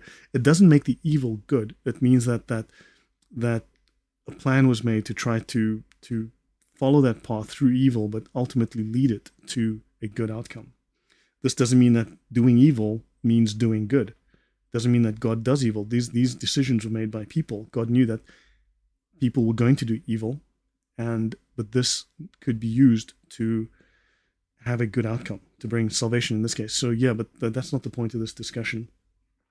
His eyes were reputed to be part of his powerful effect on people, whether to signify genius, as his friends believe, or to hypnotize helpless souls, as his enemies believed. Combined with charisma, his physical features impacted the prevailing views of Luther. Now here you've got some killing going on, right? You've got a war going on and some killing, and even a hand chopped off here somewhere. So, large peasant holiday. Was it the holiday? Good grief, I could have that wrong. Sorry, it's this. Okay. So, Luther's unashamed claims of peasant ancestry. So let's say that's a little bit questionable. Luther did not have to identify himself as a peasant, for he was in fact only half peasant. Now look, his father was actually doing really, really well for himself. So Luther tries to claim poverty. So the serpent sociopath stare. Yes, that's a good point, Rick Filmmaker. Okay, so let me see. Okay, so precisely in the middle of the image is a hand that has been cut off in a brawl. So violence, unruliness, drunkenness, and gluttony were the themes in woodcuts of peasants. Sorry, that's how I made the mistake. I thought it was warfare. It was the peasants, but even when peasants are having fun, there'll be violence. And while these were far from positive things, violence, unruliness, and drunkenness were arguably masculine. So Martin Luther was just being masculine. He wasn't doing anything wrong. That was just the normal Christianity of the day. The image of peasantry added not only to the perception of Luther as masculine, but also the perception of Luther as distinctly German. The gulf between smooth Italian culture and robust, earthy, foul-mouthed German culture was, that illustrated the gap, right? So Luther typified a common German man in a time of nationalist pride. I thought he was a great theologian, someone who followed the tenets of the Bible as a great Christian, an exemplar of Jesus. But okay. As a monk, the son of a prosperous man and a burgher mother. His mom came from some let's say his mom was middle class at worst, with a little bit of money behind her. And his father was a prosperous man. So yeah, Martin Luther was poor and a real peasant. Prosperous father that made money, good money, and a mother that came from money, clearly. So understand, there's a lot of this nonsense. Luther could have claimed his maternal family's erudition to fit the Italian church's definition of masculinity, but he chose the rugged peasant. So instead of being sophisticated and aligning himself with the Catholic Church, he said, well, you know what, I'm going to be a real pig today. Adding to this was the belief that Luther's paternal family had a dangerous streak, for his uncle was a violent man and his father was reputed to have committed murder. That's a long-held story that is still prevalent in that region. It is very likely that, according to what I've read, it seems that there's reason to suspect that Martin Luther's father had killed a man, was a murderer, and ran away from where they lived to another place to escape the law. Okay, so this must have endowed Luther with a violent aura. Let's be proud. Martin Luther had a violent aura. That Jesus had a violent aura, as you know. I mean, because that was necessary, because people had to be scared of Jesus. He had to intimidate people. Jesus had to intimidate people. So as we know from the New Testament, and that's why Martin Luther was simply just echoing the presence of Jesus, the personality of Jesus, by having a violent aura, because that was very important for the New Testament. Just like Matthew was known as a violent man, and Mark, and violent guys that were beating people up and getting drunk, and yeah. Two more factors were his temper and his courage. He was very emotional and often flew into rages, and he also became heavily depressed. Now, let me look up something here that might be very interesting to you. Let me bring up something else here.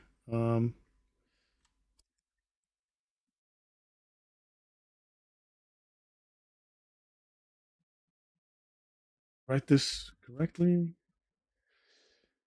Okay, let's have a look at this quickly. Let's have a look at R.C. Sproul. Now, this is Mr. R.C. Sproul. All of you know who. Actually, let me just bring R.C. Sproul, just in case anyone doesn't know who he is. This is R.C. Sproul. He is a very famous Calvinist theologian, right? Everyone knows who this man is. Very, very famous Calvinist theologian, admirer of Martin Luther. And he says here, so, we know that Luther was preoccupied with a foreboding sense of his own death, having predicted his own death at least 6 times falsely. We also know that Luther went through several peculiar episodes. Now, Martin Luther would go through depression. He would also go through very violent phases where he would become extremely irrationally angry. And Martin Luther was obsessed with his own death. So I don't know, that's obviously psychologically normal. So he was very emotional. He flew into rages. And this didn't make him look good. A man's inability to contain righteous anger was in fact a sign of his virility. Just like Muhammad, oddly enough. Isn't that just like Muhammad, who would fly into rages, who was a violent man? And this was a sign of his strength that Muslims copy today. That's the example of Muhammad. Martin Luther had the ability to fly into terrible rages. And Cochlus and Luther's other enemies did not see Luther's anger as righteous. This notion of an inability to contain his anger can be added to the factors that contributed to a view of Luther as masculine. Just like Jesus. Just like Jesus. Tell me if I'm wrong. Let me know in the chat if I'm wrong. But this is wow. This is so New Testament. Wow. Okay, let's continue. Coarse language would have gone a long way in cementing the image of Luther as a sturdy German peasant. So yeah. Appearing quite unlike the Roman Church, an appearance that Scatology had an association with peasant heritage would have given him. So he wanted to be exactly, completely, totally unlike the sophisticated, evil, disgusting, completely bad Roman Catholic Church by being foul-mouthed and disgustingly peasant-like, because that's good. So there we have Martin Luther. So let's have a look at Scatology in Luther's world. So guys, I've been going here for 1 hour and 15 minutes. Should I continue? Should I go on further? Just let me know. So this is Scatology in Luther's world, and this is a peasant taking a dump right there. Du machst es gar zu grob. Du machst es gar zu grob. Okay, yeah, right here. The text in the banner says, "You really are being too coarse," is a caption of one peasant scolding the other for defecating and vomiting in public. Here he is vomiting, here he is taking his dump. So, yeah. Okay, so keep going. I missed this live stream. Well, you're still here. The stream is still live, Neil D. Sproul looks like Brezhnev. I wonder if Luther met Mr. Squeezy in a cave. That's a good question. That's a very good question. Okay, so ever disclose where did Judas go after his death? Yeah, who knows? Okay, let us continue then for a little while my voice holds out. So at first glance, based on an image like this, it appears that Scatology might have been a liability for Luther, but it turns out no, it was not. Luther's allies used copies of an anti-Luther pamphlet as toilet paper.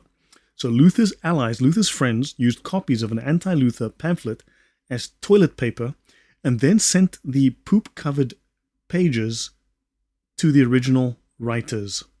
So in other words, they did a, that thing kind of similar to the thing that happened to Johnny Depp when his wife took a dump on his bed, which is considered good manners in Hollywood, I'm guessing. But they wiped their asses with pamphlets about Martin Luther and sent the poop-covered pages to the authors because that's the Christian thing to do. It is the Christian thing to do. Martin Luther never complained about any of this stuff. You'll discover there's a lot of things he didn't complain about. He encouraged it. So, enlightened derelicts and their feces. Yes. So, yeah. Fecal matter was a visual part of Martin Luther's world, and it manifested itself verbally in nearly every area of his speech. So, in the winter of 1542, he seems to have suffered one of his many bouts of depression. Hold on. So, calling him a manic depressive, maybe someone who had borderline personality disorder, might not sound so strange after all. He shared with his table guests, I am... okay, yeah, so hold on. Let me make this slightly larger so we can all see this. Martin Luther says to the guests at his table, at his house, I am ripe shit. So is the world a great wide asshole. Eventually we will part. So Martin Luther says that I, Martin Luther, I am ripe shit. The world is a great wide asshole. Eventually we will part. I'm not sure how that quote didn't make it into the book of Matthew or into the book of Acts. I am... It's probably based... Is that a quote that's in Acts 1? Was that... Just someone explain to me if... Because that... This is... Wow. I'm going to start using that now in my next sermon that I give when I become a priest one day. I am going to use that as a sermon because if Martin Luther said it, it can't be wrong because it's Christian, it's holy.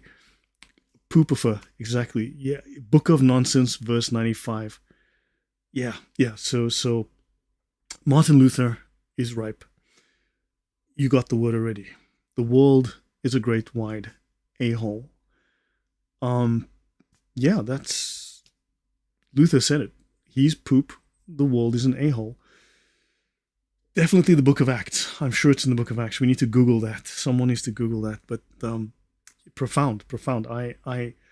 Me with my little African brain that never got a PhD, I can't compete with people like this. With my small brain. So even German nobility used scatological imagery in attacking one another, as when they displayed one another's coat of arms dipped in excrement. Monks used scatological language and approved of it in Luther. Monks used scatological language and approved of it in Luther. In 1515, one of his filthiest sermons appears to have been instrumental in his election to one of the highest posts in the Reformed Augustinian order, because being able to swear and use poop imagery really makes you a man of God and makes you fit to run an Augustinian order. Yes, that's what I've always felt. 2 hours is great. Please continue this talk when you can. I'm reposting this with a direct link back to you. Thank you very much. This subject matter must be told. Thank you very much, Rick Filmmaker. So look, I'm introducing you to this document which encapsulates a lot of ideas, which tells us there's more to be discovered if we dig. Now again, I can't of course repeat an entire book when I go through my Luther series, but this is one aspect of the Luther series that I need to bring attention to, and then I'll continue within the actual slides that I have, but I'll be branching out into various documents discussing Martin Luther's life and legacy and his history with the very ugly, dirty, filthy, smelly side of Martin Luther's life that is typically just overlooked, right? So yeah, he was a class act, Rick. Lutherfer was a class act, definitely class act. Your definition of PhD definitely fits here, Lloyd. Yeah, PhD, piled high and deep, and Martin Luther piled it really high and really deep. So yeah, so why would these monks, these highly educated men, approve of Luther's filthy language? Because maybe he rotted their brains. Maybe Martin Luther absolutely rotted their brains. So this is illustration for prognostic, Erhard Schön. And in a visual illustration, we have in woodcuts of the Landsknecht soldiery, the examples of two means of killing the Pope. They say very nicely, striking down the Pope. We're going to strike down the Pope now. In other words, you're going to murder the Pope. You're going to kill him. Notice here they're going to beat the crap out of him and kill him. Right? Here, that's a sword. I believe that's not used to pick your nose. That is not used to brush your teeth. That is not used for flossing. That's used to kill people. And you can see he's going to kill. Here they're beating. So in other words, a Landsknecht struck down the Pope with his traditional weapon, the sword.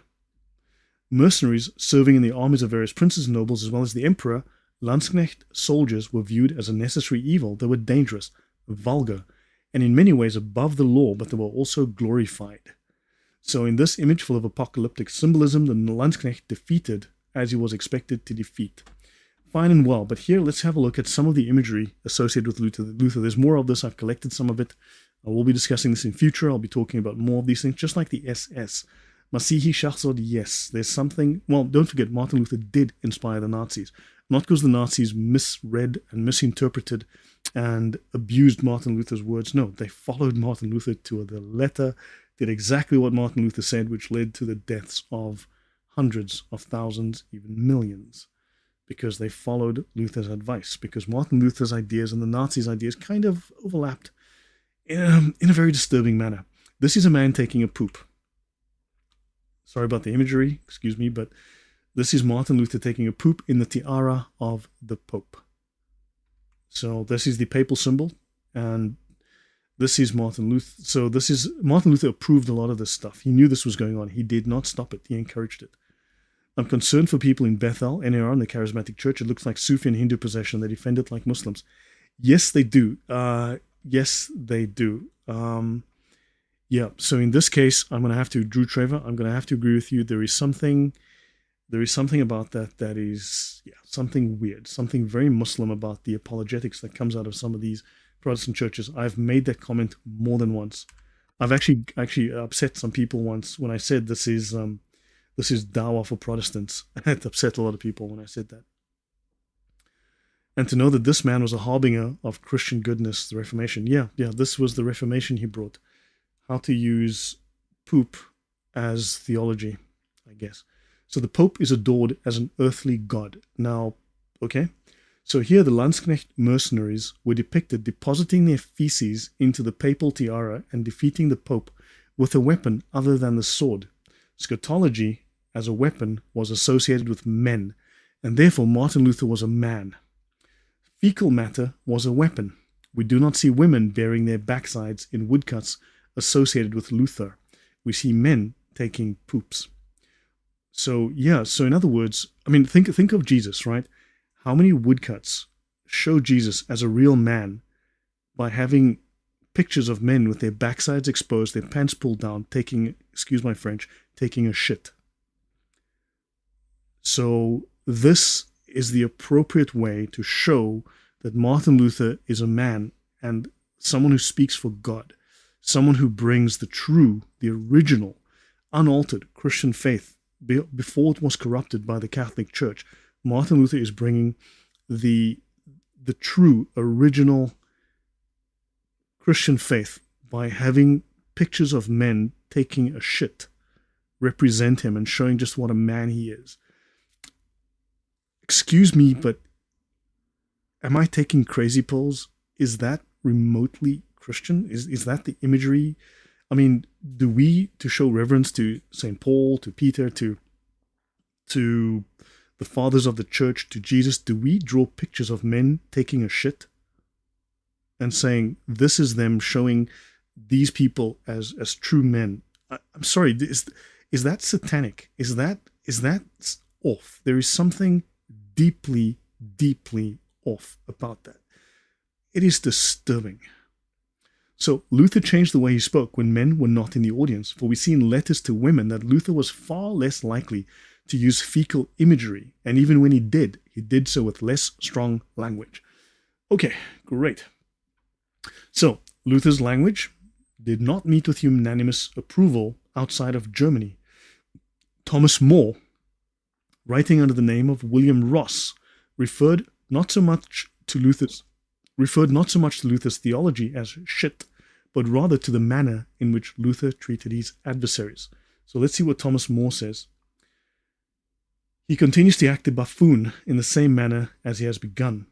He continues to rage, because we know he was manic depressive. He probably had borderline personality disorder. He casts insults. He talks nonsense in his stupidity. He raves in his insanity. And to carry nothing in his mouth other than cesspools, sewers, latrines, shit, and dung. So he continues to carry nothing in his mouth other than cesspools, sewers, latrines, shit, and dung. Thomas More is simply stating what Luther is doing. So if this is what Luther does, then let others do what they will. We will take counsel at that time to consider whether we should treat him as he raves thus according to his own strengths, and paint him in his own colors, or whether we should leave this raving little brother and this idler in the latrines, because Martin Luther spent a lot of time in the toilet. Okay, do understand, this is a fact. Martin Luther spent an inordinate amount of time in the toilet, with his furies and ravings befouling, and himself befouled with his shit and his dung. More was so utterly repulsed at the extent to which he felt forced to use coarse language to respond to Luther that he never publicly owned up to this work, that the commonness of scatology across all layers of society was distinctly German. This was a German phenomenon. Martin Luther left an indelible stink on German culture. Is attested to by the fact that when More felt the necessity to respond to Luther in Luther's own filthy language, he wrote it under a pseudonym, as seen by the monks of Luther's Augustinian monastery receiving a foul sermon so approvingly.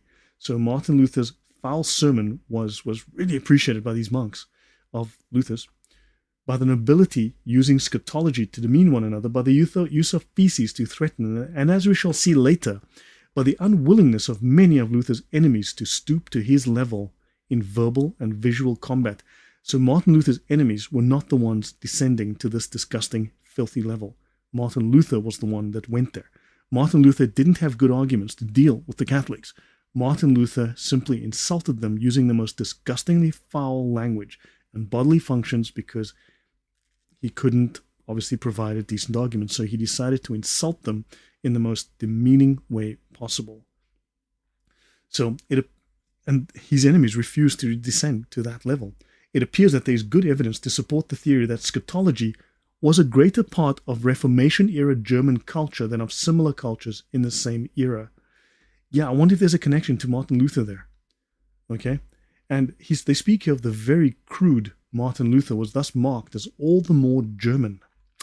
Yeah, so language as weaponry. For men, access to power required fitting within a mold of current and local definitions of masculinity. Didn't Jesus say, if everyone around you swears and uses feces, you need to do the same? I'm sure that's, which book of the Bible is that? That would be, is that the one with the whale? Holy moly, hang on. The one with the whale. Jesus says, if your enemies are rude and disgusting and talk about poop all the time, you need to do the same. Jesus says that, right? That's the one, the book with the whale. Let me know in the comments if I have that correct, because I'm sure he says that. So Martin Luther was obviously just following the one with the whale in it. For Luther as a monk, this meant mastery of language. Words were his weapons. Yes. So, scatology associated the target of speech with the devil because fecal matter was associated with the devil. Now hold on, if fecal matter is associated with the devil and Martin Luther was obsessed with fecal matter, poop, an eye for an eye and a poop for a poop. Yes, yes, villainous. So if Martin Luther was associated with fecal matter, then wouldn't Martin Luther then by default be associated with the devil? Aren't we being given a message here? Am I making a false and erroneous conclusion by stating that it's not the Catholics that are associated with fecal matter here? This is Martin Luther. And he is now immersing himself in, let's call it fecal culture, which would mean, according to the symbolism, that he is associated with the devil. Teresa Huston says, not a very high intelligence if all you can talk about is poop. Yeah, was Luther among the first major German theologians to rely on poop talks to make his points, Lloyd? He looks like he sort of originated the genre. You know, he looks like he originated the genre. As far as I can tell. Dr. Obvious says, satanic ritual abuse victims may manifest psychiatric illnesses such as schizophrenia, multiple personalities, and more. Yeah. Rick Filmmaker says, these quotes are facts. Anyone can look them up. Luther was in love with shit, period. So guys, look, we're adults here, okay? We're adults here. This is history, and I'm not in this case trying to use these terms for the sake of shock value and trying to be edgy, but this is a fact. This man was a disgusting pig. I've explained for years that this man is foul, and I am repulsed by him. I've explained this many times, and there are theologians who are lying about Martin Luther, who are misrepresenting, who are reinterpreting, just like Muslims reinterpret Muhammad.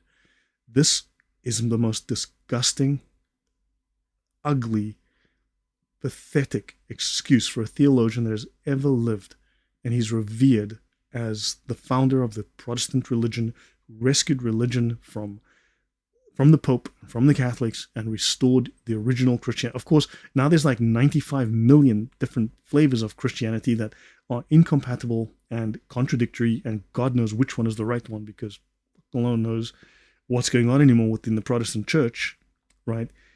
But he brought back the right. Just if someone can explain to you of the 40,000 flavors, which one is the right one, but yeah, I guess that would be asking for too much logic.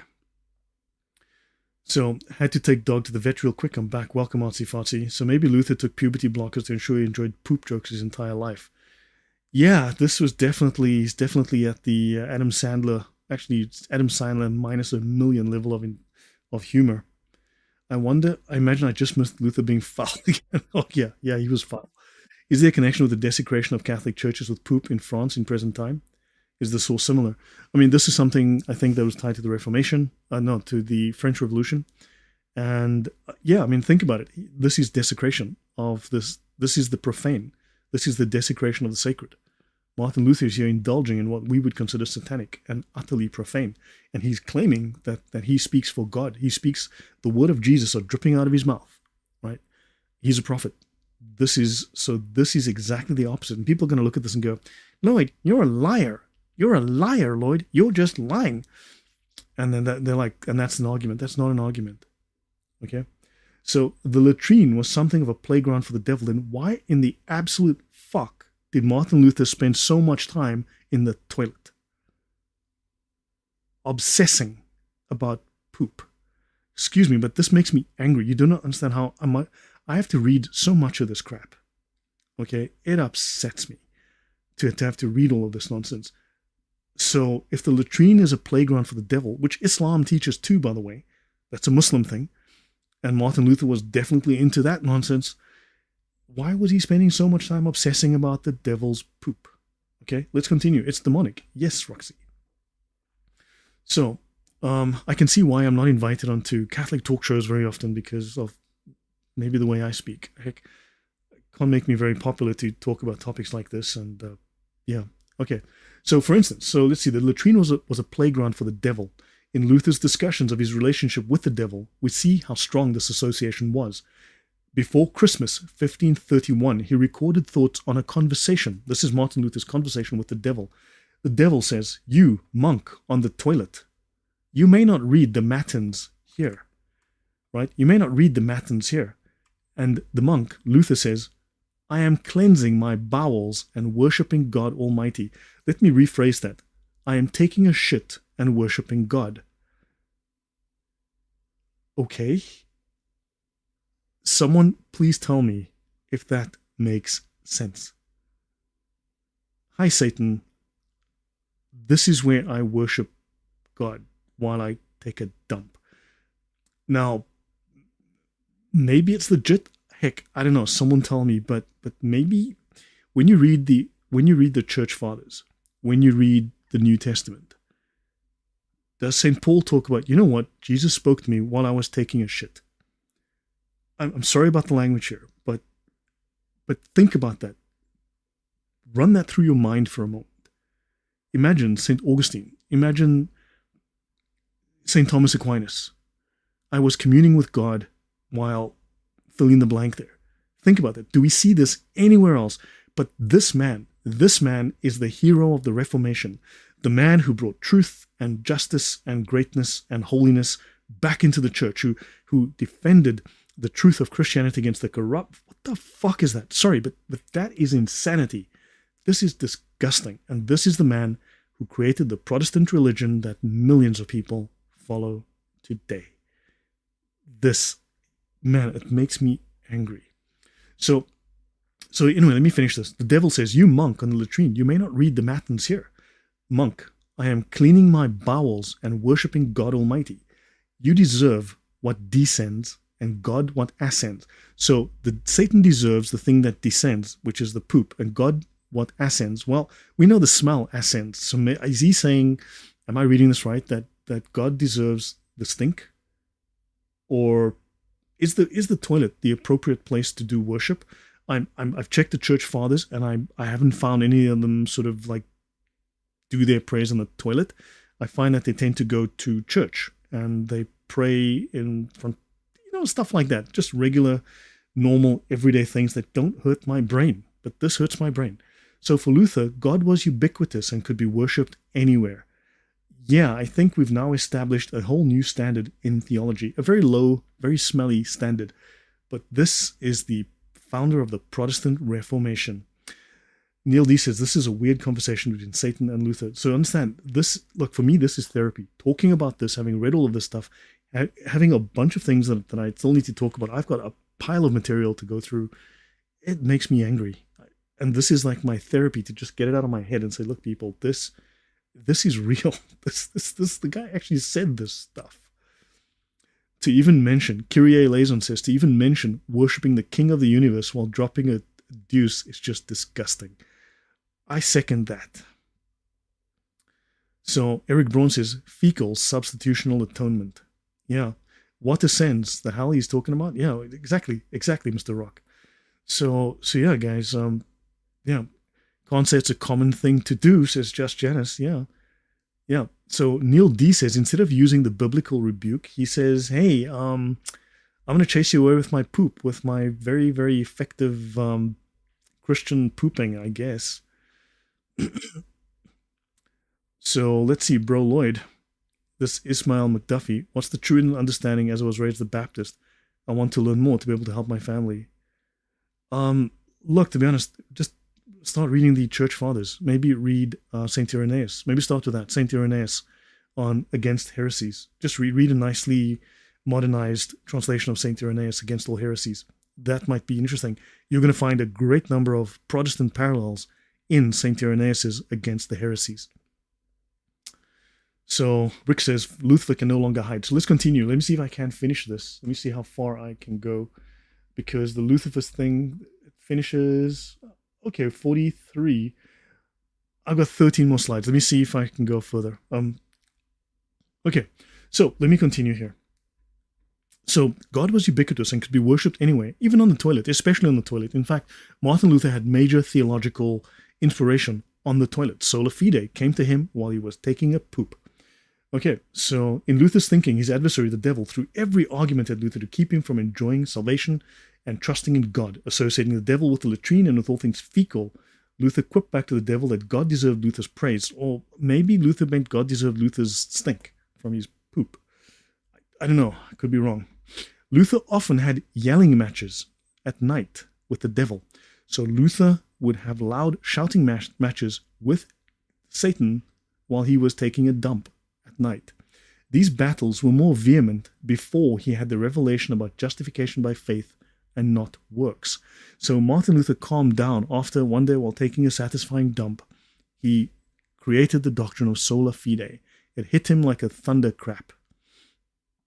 In the English-speaking world, this revelation is known as the experience in the tower. But Luther made a point of saying that it happened in the latrine in the tower. So you see, that's okay. Let's go to Logos here. Let's go to this. Okay, this is the Logos Bible software, number 3232C, description of Luther's tower experience between June 9 and June 21, 1532. The words righteous and righteousness of God struck my conscience like lightning. When I heard them, I was exceedingly terrified. If God is righteous, I thought, he must punish. But when by God's grace I pondered in the toilet and the heated room of this building over the words, he who through faith is righteous shall live, Romans 1:17, and the righteousness of God, Romans 3:21, I soon came to the conclusion that if we as righteous men ought to live from faith, and if the righteousness of God contribute to the salvation of all men who believe, then salvation won't be our merit, but God's mercy. My spirit was cheered. It's by the righteousness of God that we're justified and saved through Christ. Through these words, which had before terrified me, now became more pleasing to me. The Holy Spirit unveiled the scriptures for me in this toilet. The Holy Spirit unveiled the scriptures for me in the toilet. Pandering Panda, welcome. Thank you for joining. Thank you for becoming a subscriber. So yes. So that's Martin Luther. This is Luther's Works, volume 54, page 193. So someone once told me, well, your Martin Luther books are not worth as much as the genuine experience of the Holy Spirit we have, because that's book learning. So yeah, that's what an actual Protestant told me about this stuff. But then again, I had a Catholic tell me the same thing about the Catechism. So whatever. So this is where the meaning comes from. Holy poop. Yes. Sola Fide was of the same truth value as it is today, as it is Third Day. Dr. Jonathan Gemmell says, at this point, I wouldn't be surprised if you used the scripture as toilet paper. That's why Deuterocanon is missing from Protestant. Don't do that. I'm gonna choke. Oh my God. I can't laugh. I'm gonna choke. Dr. Jonathan Gemmell says, at this point, I wouldn't be surprised if you used the scripture as toilet paper. That's why the Deuterocanon is missing from Protestant.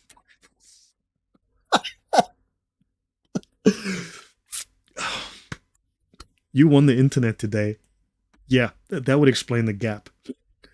So yeah, guys, that. Okay, so let me continue. Yeah. So Neil D says this is beyond blasphemy. Look, understand. This is upsetting. This is very upsetting. How is this Christian? How is this holy? How is this sacred? It's just so. So Luther had yelling matches with the devil at night. Okay, and of course, after his revelation on the toilet, he felt a little better. So this is the experience in the toilet. So don't be fooled by the experience in the tower. They're just trying to whitewash it. Okay. So see, Martin Luther knew that he was not just, and he knew because of his inability to control his temper, his inability to control his moods, his mood swings, of his infantile behavior, of his disgusting mannerisms. He knew that he was a bad person, and therefore he had to go, you know what? All I got to do is just say the magic words, and I don't have to do anything holy. I don't have to do anything Christian. I just say, hey, God, I believe in you. Save me. And I'm going to keep on doing these disgusting things that I've always been doing. And I'm good. Okay. Do you understand the problem here? Martin Luther this is lazy theology for people who don't want to do anything good, who don't want to change. So God, I'm a pig. I'm going to stay a pig. I'm going to keep doing pig-like things because you know what the heck, but yeah, I'm going to say I believe in you. And so that's it. Just salvation. There you go. That's Sola Fide. That's Martin Luther's theology right there. Brakir says, thank you very much for that donation. I just picture Beavis and Butthead chuckling uncontrollable at all this while watching a documentary about Protestantism. Yeah, I mean, yeah. So, toiletology. Yes, yes, yes, I like that. Toiletology. Toiletology. Let's actually bring that one up. Yeah, so let me just fix it. Oh my god, typo. Toiletology. This is not theology. This is toiletology. I'd have to agree with you there. I'm just picturing Luther like Bill from the King of the Hill. I can't guess so. So did he get his revelations when he was in the toilet? Does that look like Momo received his own revelations? Yeah, whatever. I mean, seriously, yeah. Okay, but look, the man was a great theologian, so we need to. So I've already looked at that. Number 4007, another account of the Tower experience. Actually, let me see if I can bring this up. If this is anything different, let me see if this is a different reference. Or do I have it here already? Let me go here. There's a couple of references to this in Luther's works, but they mention the story. But the thing is, understand, they changed the idea of toilet to tower. So let's go here. And here again, they mention, yeah, so that expression, righteousness of God, was like a thunderbolt in my heart. When under the papacy I read, in my righteousness deliver me, Psalm 31:1, and in thy truth I thought that at once this righteousness was an avenging anger, namely the wrath of God. I hated Paul with all my heart when I read that the righteousness of God is revealed in the gospel. So Martin Luther writes, I hated Paul with all my heart when I read that the righteousness of God is revealed in the gospel. Romans 1:16-17. So only afterwards, when I saw the words that follow, namely that it's written that the righteous shall live through faith. Now, we can tell that Martin Luther was righteous, right? This is a righteous man, and he had faith, and that's all he needed, because he was righteous, and he didn't need to be saved because he was so righteous, but he needed faith so that he could be saved because he was righteous. Okay, and in addition, consulted Augustine, was I cheered when I learned that the righteousness of God is his mercy, and that he makes us righteous through it. A remedy was offered to me in my affliction. His affliction in this case would be constipation. Seriously, people are winning the internet today. People are winning the internet today. Sola Faeces. Okay, typo there, but Sola Faeces. That's exactly what we had through poop alone. So yeah. So there you go. I hated Paul with all my heart because yeah, reasons. So let us continue with our discussion. Here I felt, okay, so, and it hit him in the latrine, okay?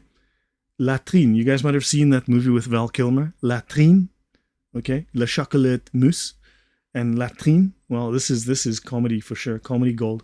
And it hit him in the latrine that by faith you are justified. So this is toilet theology. He said late in his life, as he looked back on this revelation, here I felt that I was altogether born again. I was born again while taking a dump on the toilet. Okay, fine, whatever you say, Luther. And I had entered paradise itself through open gates. So let me rephrase this. Again, please excuse my language. I was taking a shit, and I had a revelation that I was born again, and I entered through paradise's gates. Does that kind of sound sacred? Does that sound like Christian to you? Because man, I'm having problems processing that.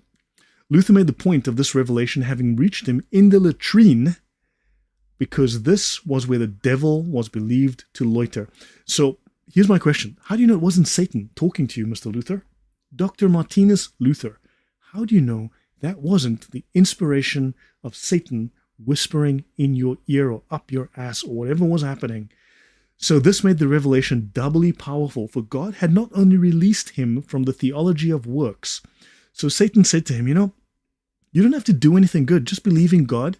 Just have that thing going on in your imagination. Just tell yourself stuff that you want to hear, and you're good to go, because laziness. But God had done so in the very place where the devil ruled. So Martin Luther was sitting in the place where the devil ruled, and he received great inspiration that went against 1,500 years of Christian tradition where the devil ruled. So yeah, any thoughts on that as an audience? So God would go anywhere to reach his children. In his many battles with the devil, Luther's defensive volleys were often scatological, and he said, "But I resist the devil, and it is often with a fart that I chase him away." Obviously, Monty Python took this idea and said, "I fart in your general direction." So yeah, I mean that's how exorcisms work. So remember, guys, you learned it here first, and you learned it from Martin Luther via me, that if Satan is tempting you, just sort of fart a lot, just fart to get rid of Satan, because that's what the church should have taught. I don't know, Luther beat them to it. So yeah, guys, this is the real Christianity. So when he tempts me with silly sins, I say, "Devil, yesterday I broke wind too. Have you written it down on your list?" When the devil planted guilt over silly sins, he could be run off with a little flatulence that weakened his power and reduced the devil to a comic level. Because as you know, when you fart, you turn the devil into you make him powerless, because farts make is that in the New Testament book with the whale? Is that in the one with the whale where it says, Jesus said, if you fart, you will make Satan powerless? I'm pretty sure. Is that in Acts? I'm just help me out here. My Christianity is being recalibrated here, and I'm having problems. Luther frequently used nothing more than flatus, farts, to drive the devil away. Don't need prayer. Don't invoke the name of Jesus. Don't do any of that prayer or sacred or holy stuff. Just fart, because as you know, farting is the one church tried and approved method of getting rid of temptation and Satan. Winning. That's why the movie The Exorcist had it completely wrong. The priest should have eaten a lot of beans. The priest's assistant should have eaten more beans, and they would have solved that problem with that demon like that. Problem solved. Beans. So beans are called the musical fruit for a reason, and Martin Luther had discovered the secret of beans. Almost every night when I wake up, the devil is there and wants to dispute with me. I've come to this conclusion. I instantly chase him away with a fart. So yeah, guys, this is Drew. Again, thank you very much. You see, they fart on one another. It's what they do. Yeah. Thank you very much for that donation. I really appreciate it. So Kush XD says, this might be a cult. I heard that lots of occultists believe that mocking their demons will weaken them. Luther contribution to theology is the innovative use of poop and farts. A villainous says, I wonder if he lit his farts during sermons. So guys, this is the original Christianity. Remember, the Catholic Church had gone astray. They'd gone evil. They were pagan. And which I saw today on Twitter. You know, the Catholic Church is paganism all over again. The Catholic Church is divorced from Christianity in every way possible. It has nothing to do whatsoever with Jesus. But what we're reading here, this is Jesus turned up to 11. So yeah, Martin Luther took the devil seriously. Okay, let's see how seriously he took the devil. He says, Dear devil, I have shat in my pants and my breeches. Hang them on your neck and wipe your mouth with them. Now, I don't know if this is just so much sort of symbolic, or if he actually shat in his pants. But I'm hoping it's symbolic, because these are brain-stabbing images that are hurting my mind. So while the devil in this case could not be driven away with mere farts, the effect was the same, weakening of his power. So guys, my advice to you, learn from Martin Luther. If farts don't drive away Satan, shit in your pants. This is what we've learned now from Martin Luther. Okay? So if the fart doesn't chase Satan away, shit in your pants. This is the greatest theology ever written by man. This is incredible. This is incredible. Is this in the New Testament book with the whale? Because I'm sure it's in the one with the whale. So Brackier says, beans, the most sacred of food. They literally give you the power. Okay, hold on. Let me just... It says here, beans, the most sacred of food, they literally give you the power to exorcise the devil. Maybe your spouse and in-laws as well. Nothing but oh man, you guys are gonna kill me today. Seriously, you guys are gonna kill me. This is so yeah, guys. So often Luther grew angry at the devil. Okay, Luther was willing to use every weapon at his disposal. He often grew angry at the devil, and he used language as a weapon against the devil. Have you not had enough, you devil? So have I also shat and pissed. Wipe your mouth on that and take yourself a full bite. So, while this stronger language illustrated how very seriously Luther took the devil, because man, if you read the Catholic Catechism, they don't use this kind of. The Catholic Church just doesn't have a clue. I mean, Jesus didn't have a clue. Remember, Jesus was tempted for 40 days and 40 nights, and what did Jesus do? He took a dump on a rock and farted, and Satan went away. And the temptation only lasted 10 minutes. Sorry, no, I got that story wrong. If Jesus had done that, following Martin Luther's example, problem solved. He wouldn't have to be tempted for 40 days and nights. Could have been over in a minute. So yeah, I don't know. Martin Luther here is one step ahead of Jesus. He knows better.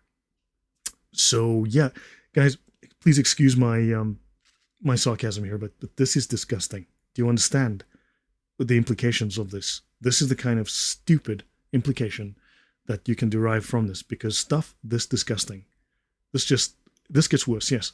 So just because you all grew out of primary school doesn't mean we can take a trip down memory poop joke. Yes, Dr. Obvious. Yeah, it doesn't mean we can't take a trip down there. So yeah, maybe Luther invented the saying, eat shit and die. So yeah, I think Luther's filthy talk probably had the opposite effect of what he wanted. Villainous says, I wonder if Luther poked bloated whales on beaches to show how Jonah got thrown up on the beach. Yeah. So yeah, guys. so look, this discussion of shitting in his pants shows how strongly Luther took the devil, because nothing shows. So look, clearly babies take Luther very strongly because they poop in their diapers all the time. So look, don't be angry with babies pooping in diapers. It's not that is actually babies doing exorcisms. They are keeping the area around you holy. They are driving away demons, and same logic as Martin Luther's using here. So this language illustrated how seriously Luther took the devil, and it also gave the hearer an image of the devil or some such creature shamed or shocked into submission by the force of Luther's anger and vulgarity. Actually, no, Satan was actually laughing here and clapping because he had driven Luther into this kind of filth. Okay, this is Satan applauding, happy, because he had turned Martin Luther, this great Christian theologian, into a disgusting, foul pig. Yes, conociendo al Islam, he was as crazy as Momo was. So look, I mean, yeah, can you understand how upsetting this is to read this stuff? So ultimately, what Luther did to the devil, he did to all his enemies. When Luther's logic did not persuade, and the man had poopy logic, okay? Let's just say, there's people like Martin Luther had very poopy logic. He chased them away with unanswerable diminishment. He insulted them in the worst way. It didn't matter what one said to Luther in return, for what response was there to name-calling and vulgar accusations? This degradation, this sweeping away of any real chance for academic debate, made Luther the victor in the eyes of his followers and allies. So in other words, the early Protestants, who were better than the Catholics, because the Catholics, don't forget, the Catholics are pagans, have nothing to do with Jesus, the Catholics are evil, they couldn't respond to these Protestants who saw Luther as winning by using the most disgusting, foul, poop-based shouting and screaming and insults as winning, because who needs logic when you can just use poopy language at people, because that's how you win theological debates. For them, this vulgar degradation gave the perception of power to the degrader, which would be Luther. So Luther was powerful, and so where Luther degraded his enemies, be they spiritual or earthly, he gained the perception of power. So, in other words, the early Protestants viewed vile, disgusting, coarse language as powerful, winning. So while Luther did not create the following woodcuts, many of them appeared in his writings and in the writings of the Lutheran camp. Because these are the good guys, don't forget, these are the good guys. They therefore represented Luther. certainly the language Luther used also reinforced these images. So here you've got two men dropping their pants, exposing their buttocks, and farting at the Pope. So, the papal Belvedere. In this Lutheran woodcut, the top line reads, "The Pope speaks." Okay? The Pope speaks.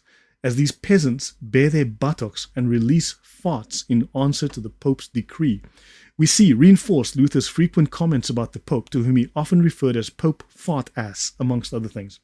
Near the end of his life, Luther wrote a foul piece entitled "Against the Papacy in Rome, Founded by the Devil." So, convinced by this time that the Pope was Antichrist, Luther attacked him as follows. Now, this whole idea of Rome being Babylon, this whole idea of the Pope being the Antichrist, the Pope being evil, this came from Jan Hus. So this idea was one that Luther absorbed, and Luther actually, he entrenched the idea. But the idea originates from the Protestant side with Jan Hus. So convinced by this time that the Pope was Antichrist, Luther attacked him as follows. "But what does the Pope say? Come here, Satan. And if you had more worlds than this, I would accept them all, and not only worship you, but also lick your behind." So yeah, the Pope would lick Satan's behind. Disgusted with papal power over blah blah blah. So he says here, the crude-ass Pope, okay? Why do they tolerate such things from a rotten paunch, crude-ass Pope and fart-ass in Rome? And similarly, the indulgence is an utter shitting. Yeah, that's holy language that you learn at theological seminary. So basically, Luther is showing us the proper application of correct theological language that you learn at a Lutheran seminary. So Neil D says, "This is so bad. I kind of feel sorry for Luther being so mentally disturbed." The guy was fucking crazy, clearly. So the Pope could be the Antichrist for refusing to fight the Ottomans when the time was right, but Luther urged Austria to surrender to Islam for paying their sins. Yeah, I know. So yeah. Artsy Fartsy says he's not a prophet, he's a court jester. So Luther believed the truth comes out in the end. Ricky, yes, he did. This is just absolute filth, this Kyrie eleison. I cannot believe this stuff was even recorded for us to read. It's like the hadiths of Muhammad. It's disgusting. It's disgusting. The picture it paints of Martin Luther is just filthy. Okay? So Luther warned the Pope not to make missteps, okay? And he says gently, "Dear Pauli," right? That's Pope Paul VI. "Dear donkey, oh dearest little ass Pope, you dearest little donkey." The reason I've got donkey in green is that, as you know, Muslims traditionally, historically, belittle their enemies by calling them donkeys. For some reason, Martin Luther would often use the same term that Muslims love to use. Conociendo al-Islam says he spoke like Momo did. Yes, exactly. You picked up on it as well. This is the way Momo spoke. If a fart should escape you while you were falling, the whole world would laugh and say, "Ugh, the devil! How the ass Pope has befouled himself." But it was okay when Martin Luther befouled himself, because that's just holy and godly and gets rid of Satan, because hypocrite. So let me see. So Luther added in quotation marks the rebuttals he expected the Pope's supporters would offer.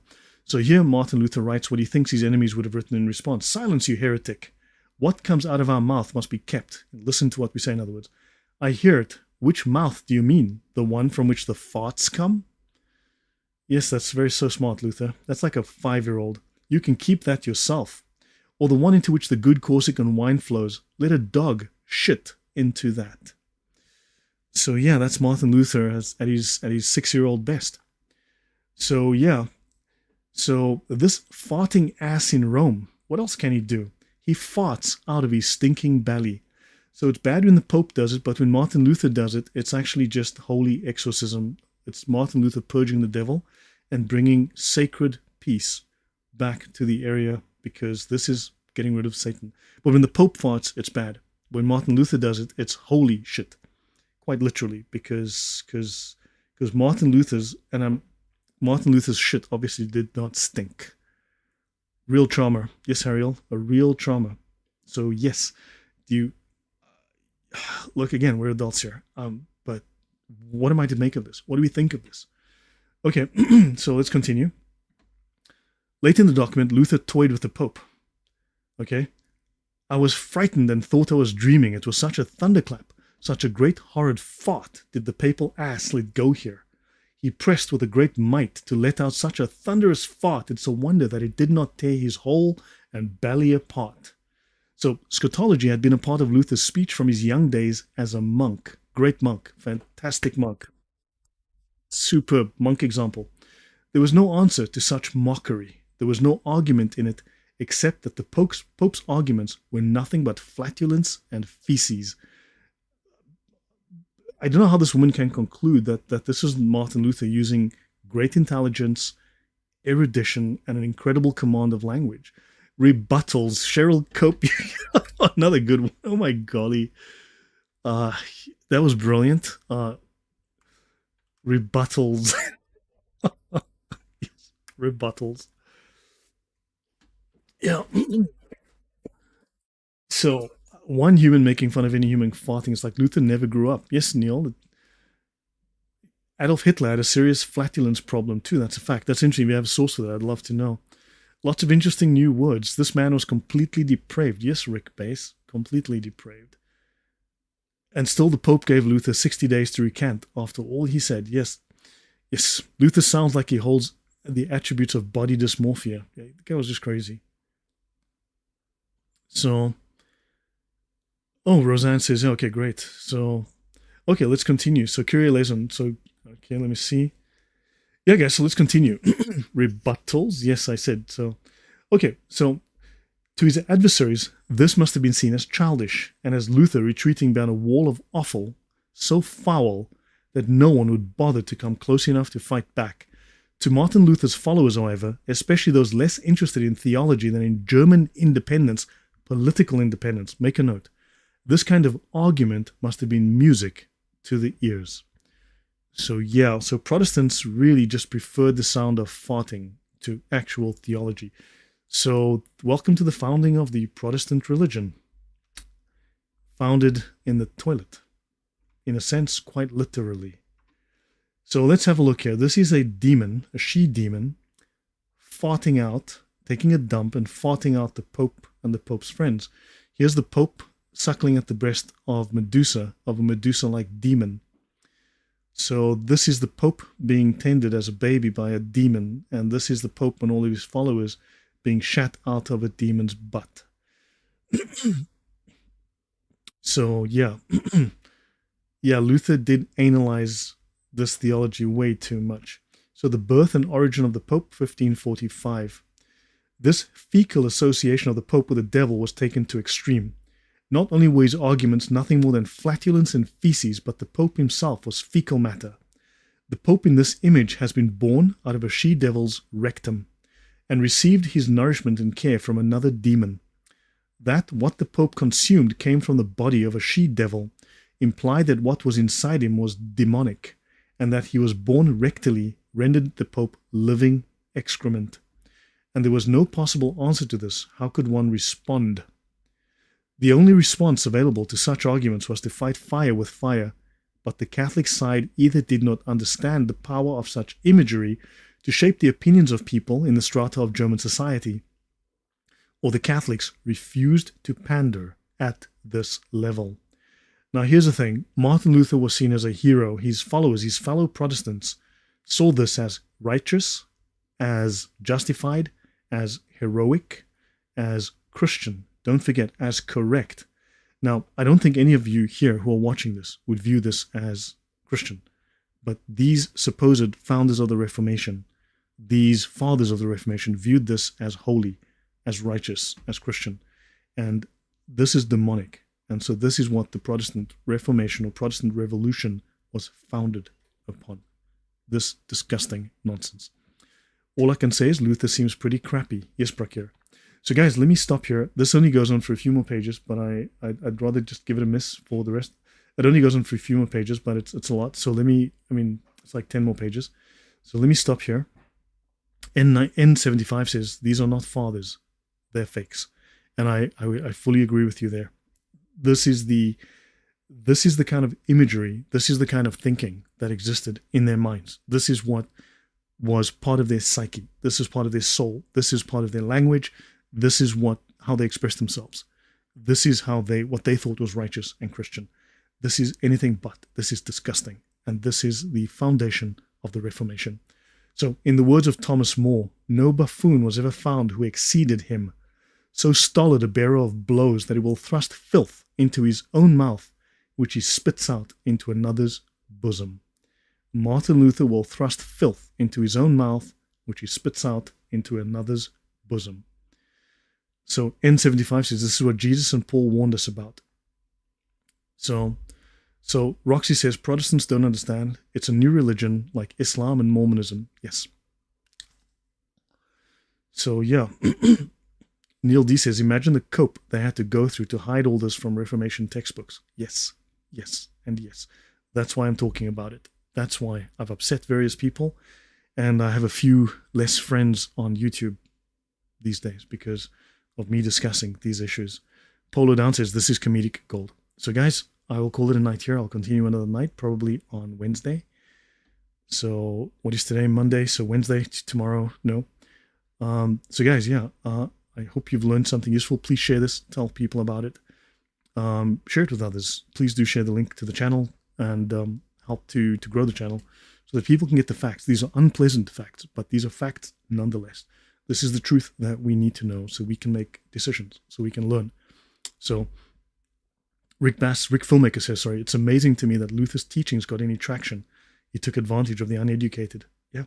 Rick Bass says this man did not understand that it is not what goes into a man that defiles him, however, what comes out of him. Yes, and that's exactly what St. Paul teaches. Remember, he did say he hated St. Paul, right? You read that. He said that. Now you can say, well, later on he changed his mind, but I hated Paul with all my heart when I read that the righteousness of God is revealed in the gospel.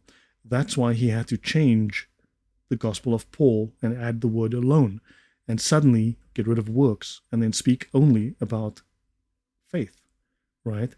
Because otherwise he hated Paul. Did they teach you that in Sunday school, that Martin Luther hated St. Paul? Because St. Paul set a standard that Martin Luther couldn't reach? No, they didn't. So there. Not the biggest fan of Christian bashing myself, but then Martin Luther is idolized for it. So there's that. I'm not Christian bashing. This is the truth. I mean, I've had too many Protestants tell me, you are causing division. Well, this is the truth. How can the truth cause division? But it divides the truth from the lie. So you've been fed a lie for many decades, for centuries. So that's that. Yeah. Farsi says, it was equally intriguing and disgusting. Yes, thank you. Tom Gyokai, yeah, thank you very much. I will continue to do this, hopefully. So yeah, guys, thank you very much. And yeah, so guys, thank you very much. Yeah, Martin Luther already took care of the dividing of the church. So guys, thank you very much. Have a great evening further. Please tell people about this. Spread the truth. And yeah, I will be in touch with everyone. See you all soon. God bless.